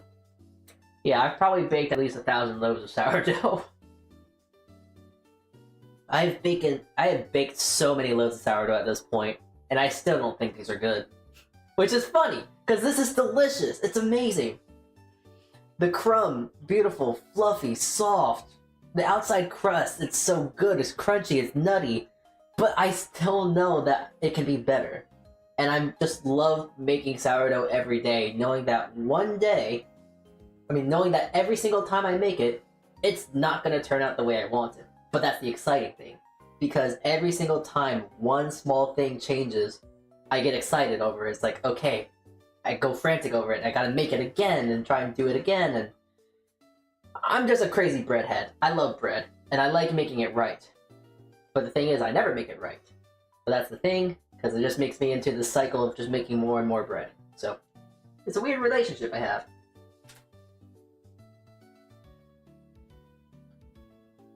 I can tell that's right. I can tell what's right and wrong by just tasting dough. You see, I haven't really gotten into that idea yet. I know some people to where they would actually taste their dough before baking it off. And I kind of want to start doing that, but at the same time it's like I'm not sure if I'm gonna be joining that ballpark anytime soon, just because it seems a little weird. I don't like eating raw dough. It's a weird thing. It's just weird. I don't like raw dough. It's like, it makes me kind of freak out a little bit. It's strange.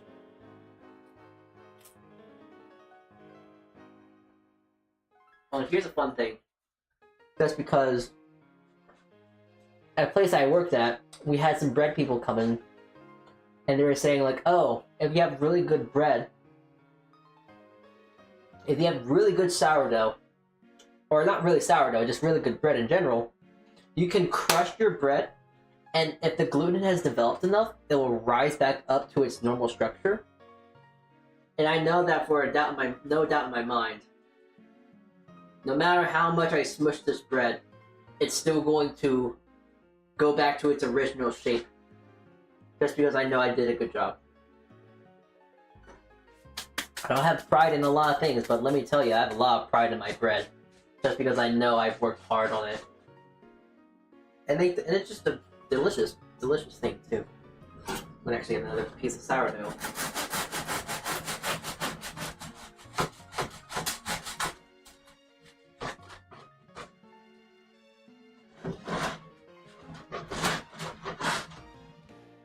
Kind of a small little thing, but I definitely want to make sure that if I've done it when I went to Offkai, when I went to that convention.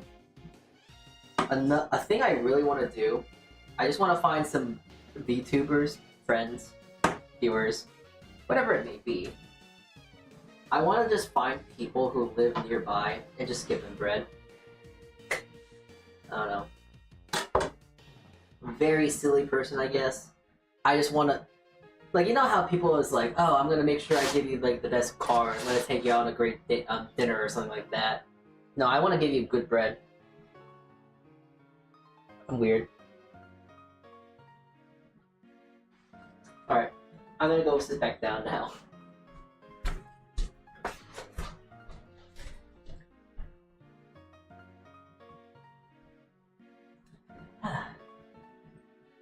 I can tell what's right and wrong by just tasting though. I hope I can get to that point. But instead of like tasting though, I want to just go more by touch. Because it's kind of like how I can tell when a bread's gonna turn out good or not. I kind of just know by just either looking at it, touching it, poking at it, using all my senses, you know? You can't really use your sense of smell too much, but more visuals, touching, all that sort of stuff. Do you know the window test is? Oh, of course, the window pane test. Yeah. Actually, there's actually another test that you can do that I learned from someone, but that's more for enriched doughs, softer doughs, and all that stuff. But, oh yeah, of course, I know about the window pane test.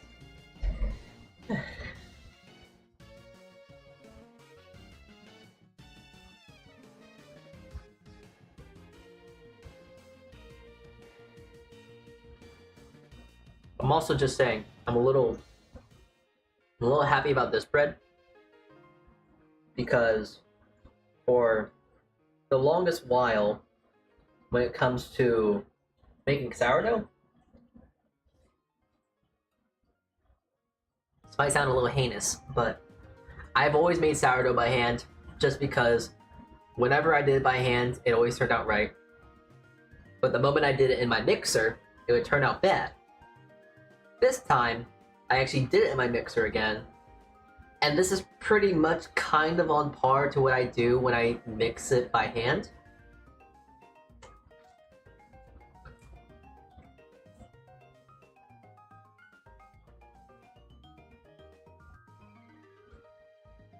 I like mixing stuff by hand, all this and that, but sometimes I'm a little lazy, and I just want to worry about mixing the dough. The shaping, all this and that, I know I can do. That's no problem. But when we get into the actual like mixing of it, it's like, oh, I'm lazy. That and also I get tired. A machine can work as long as they want, but I get tired. I'm a weak boy. I got no meat on these bones. I only have bread. Bread, carbs, and sugar in that regard, so...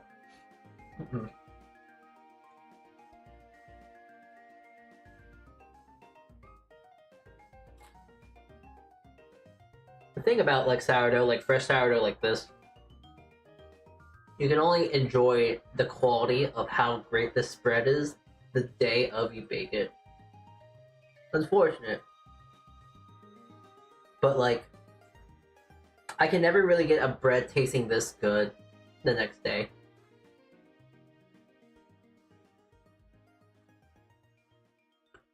But bread is kind of something that is you should enjoy the day of it's made. Why fresh bread is such a hot thing.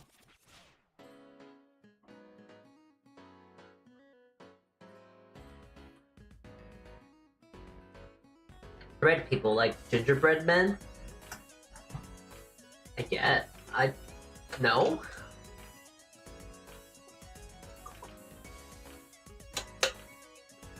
The fresher, the tastier. Exactly.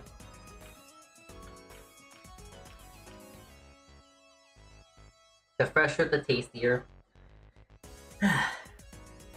I know I used to think that for the longest time when people said, oh, the food's so fresh, this and that, you know. When people say, oh, this bread's so fresh, or like this taco is so fresh, and stuff like that. I used to think it was kind of silly hearing that all the time. Like, you can't really taste freshness, is what I used to think. But I definitely know, for one thing, when it came to baking, you can really you can really taste the freshness when you actually get the bread and taste it and eat it yourself. So, hi Bush. Hi. Hello. Welcome in.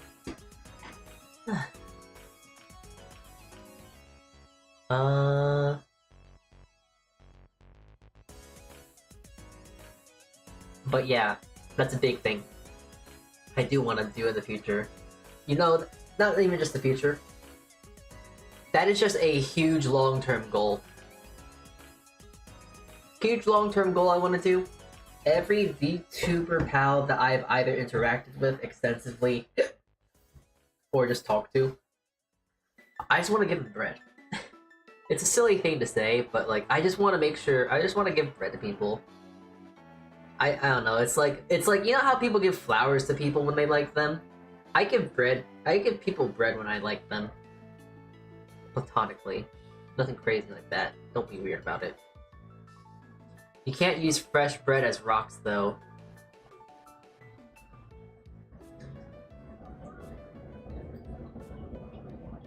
I mean, you can. They just aren't very good rocks. They're very soft rocks, if you will. Oh, funny thing.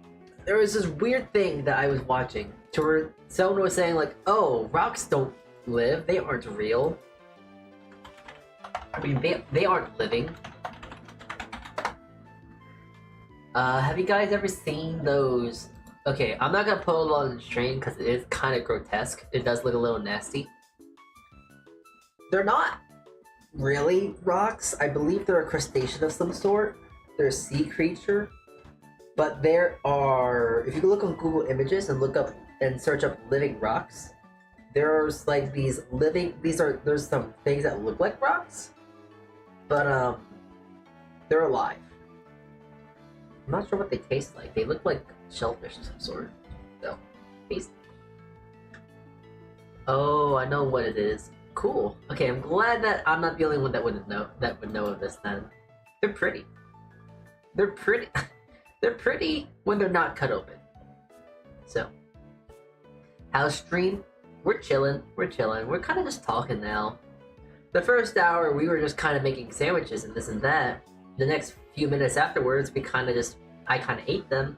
And now we're just talking about bread. Just because bread's such a beautiful thing. Love talking about bread. You should know this already. I love talking about bread. And here's the bread I made today. Sourdough. How was the sandwiches? I only ate the one.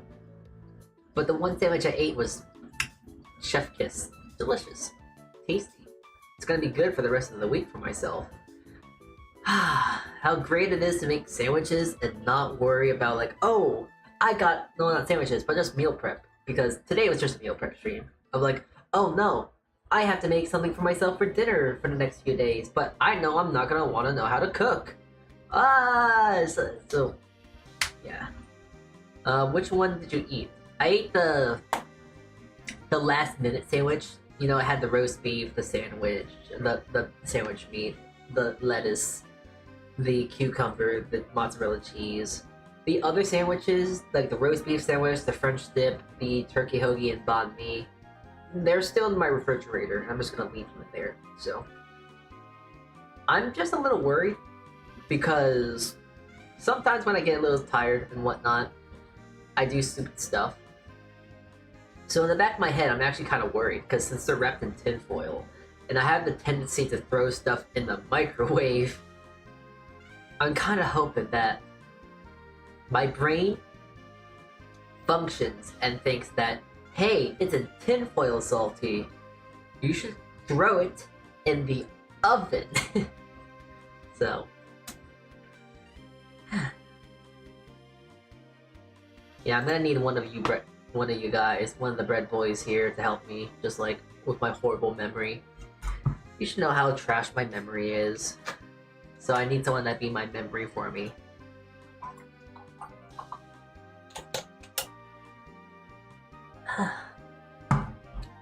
Man, I want to go get another slice of sourdough though. Sourdough is great. Love sourdough. Just fresh bread, honestly, just great. You know, the potato breads are great. I love the potato breads, my milk breads, my brioche breads, my focaccias I've made. The bagels are great too. I love all the breads I make. I love all the breads I make. But there's something really comforting and also just very relaxing about just a good sourdough bread. Or even just a good country loaf too. I'm a very simplistic guy. Even though I talk about all ends, I'm like, oh, I want to be better, I want to make this, I want to make high quality, blah, blah, blah. I'm a simple guy, and I like simple bread. Brioche, amazing, delicious bread, and I can acknowledge it as a very tasty bread. But I like sourdough. It's simple, it's easy, and I like it. So yeah. But what is it? I do want to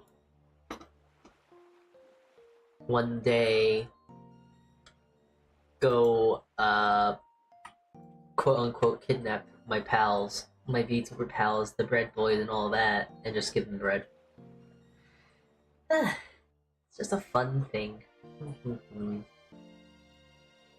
Now, speaking of which, I gotta turn my filter back off. Well, turn on the other filter. If I haven't mentioned, I use a lot of filters with my microphone. I'm not sure how to actually hear. Wait, do you guys want to hear my raw voice? Do you want to hear my unfiltered raw voice?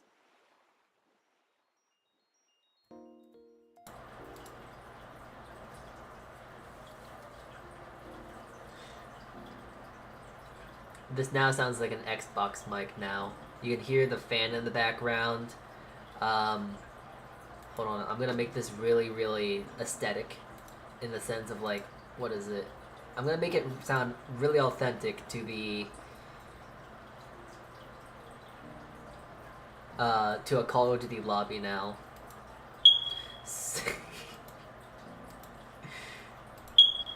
Oh yeah, so like, man, why was your KD was so low today? I don't know why you did so badly. Oh my god, you're like on the bottom board.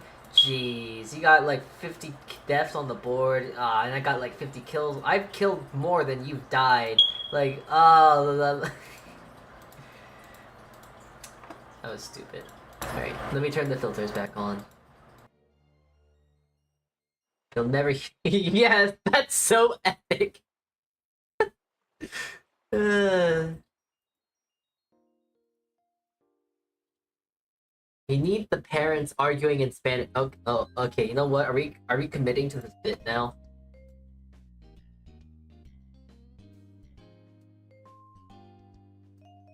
Hold on. We're gonna commit to this bit now.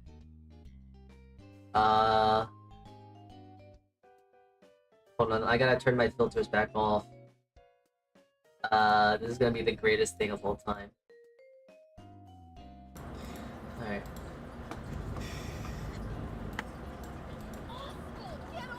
Okay, here we go. Oh my god, why is your KD so bad? Your KD absolute is garbage. Why? Why was your KD so bad? I was carrying our team last night, and we're carrying it again today. Oh my god, you absolute hogwash at this game. You could be so much better. You have all the means to make such a good team member for this Call of Duty lobby, but you suck. Shut up, Dad!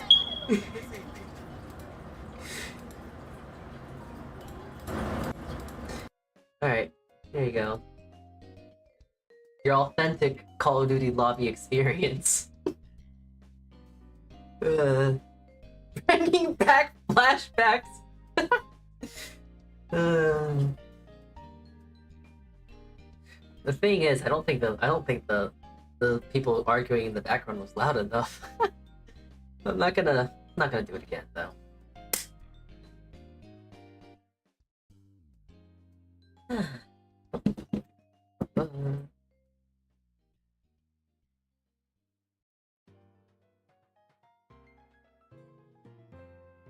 Shut up, Dad! Shut up, Dad! I'm playing Minecraft. Realistically, that's probably something I would more or less say. I played Call of Duty, yeah. But to actually say something silly, I actually didn't play Call of Duty on Xbox or PlayStation. I played Call of Duty on the Wii. Oh boy, do you guys remember? Did you guys know that? Did you guys know that Call of Duty was on the Nintendo Wii? Yeah, I played. Yeah. Call of Duty. I played Call of Duty World at War and Black Ops 1 on the Nintendo Wii. But the thing is, since Nintendo cut off like live service for like Wi-Fi and all that, you can't play multiplayer anymore. So it's really dumb to go play those games nowadays. However, you can still play zombies, and that's all that matters. So, but Call of Duty Zombies, kind of funny because it was really bad, and also but it was kind of fun because you actually had to aim your gun with the Wii remote. So it was like, oh, you can get the gun attachment thing for your Wii and nunchuck, and then it's like, oh, you have the gun in real life. Wow, shoot, bang, bang, and stuff like that. So that was a thing. It was kind of cool, not looking back. So I still have my Wii too. It'd be really cool, maybe one day, to actually stream on my Wii, but Black Ops 6 is 300 plus gigabytes. Damn. I will remember that Wii was missing the mule kick along with the other stuff, if I recall correctly. Yes. And also, Call of Duty World at War Zombies did not exist. However, on Call of Duty Black Ops 1 Zombies, in Kino, it was the only map. It's the only map in the Call of Duty Black Ops series, Black Ops 1 series, to where you can actually buy the AUG off the wall. It was. And it was a great thing too. It's just and because the AUG was such a good gun, and the AUG, it was just such a good gun. And you could just buy it off the wall. Yeah, there was no mule kick, there was no DLC. I don't think he even had 5. You just had Kino and that's it. So.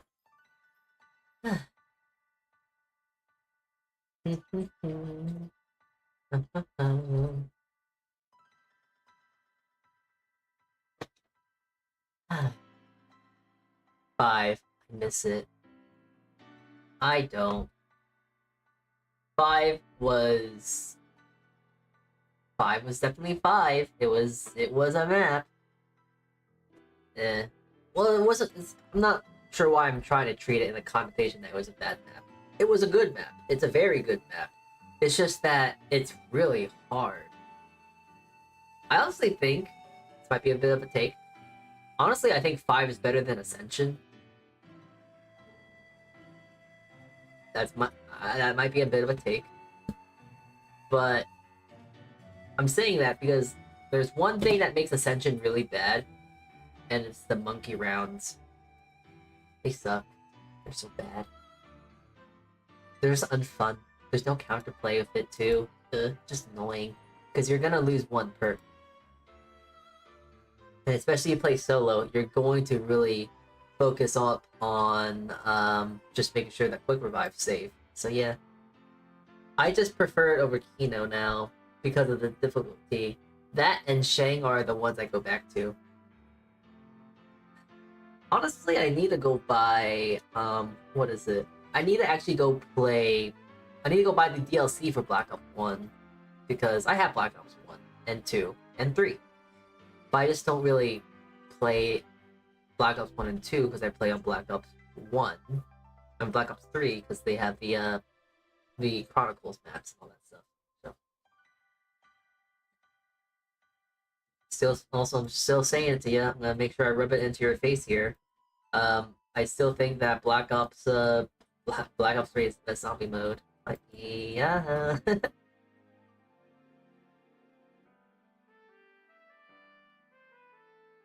Alright. I think we are going to go finally raid though. Uh-oh. Gross. Black Ops 1 is so expensive on Steam with DLC. It's like $60 with DLC last time I checked. So I never ended up grabbing it. Fair. I might. I'm not sure, but I don't actually know how much it is in comparison, but I'll look. We'll see. But I think I am going to end today's stream.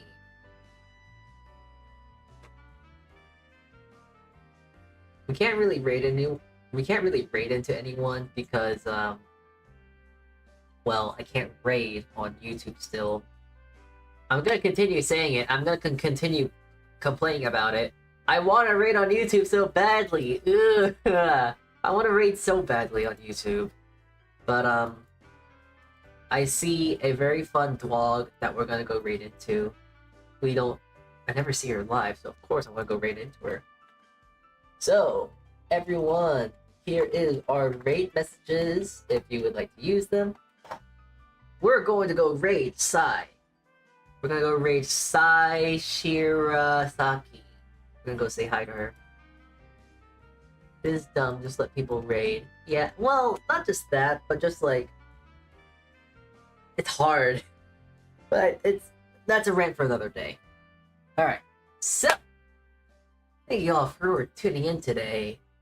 Make sure that you try keeping an eye out for tomorrow. I have a Discord server. It's going to be on a Discord server. But tomorrow, we are going to be playing on the Discord server, a community game night. You're more than welcome to join the Discord. We're going to be playing Call of Duty Zombies. And yeah. If you have the game and you want to play it with me and some pals, you're more than welcome to jump on. So yeah. Tomorrow, probably at like 6 to 7 p.m. EST. So tune into that if you can. If not, I will see you all exclusively on Friday, where we are going to do a Twitch exclusive stream where we're going to be reacting to UK kitchen nightmares, because that is better than American style. Anyways, thank y'all for tuning in today. I hope you have a good rest of your morning, afternoon, and evening. Thank you for tuning in today, and I will see you around later. So, Saltea Kichee, everyone, and ciao.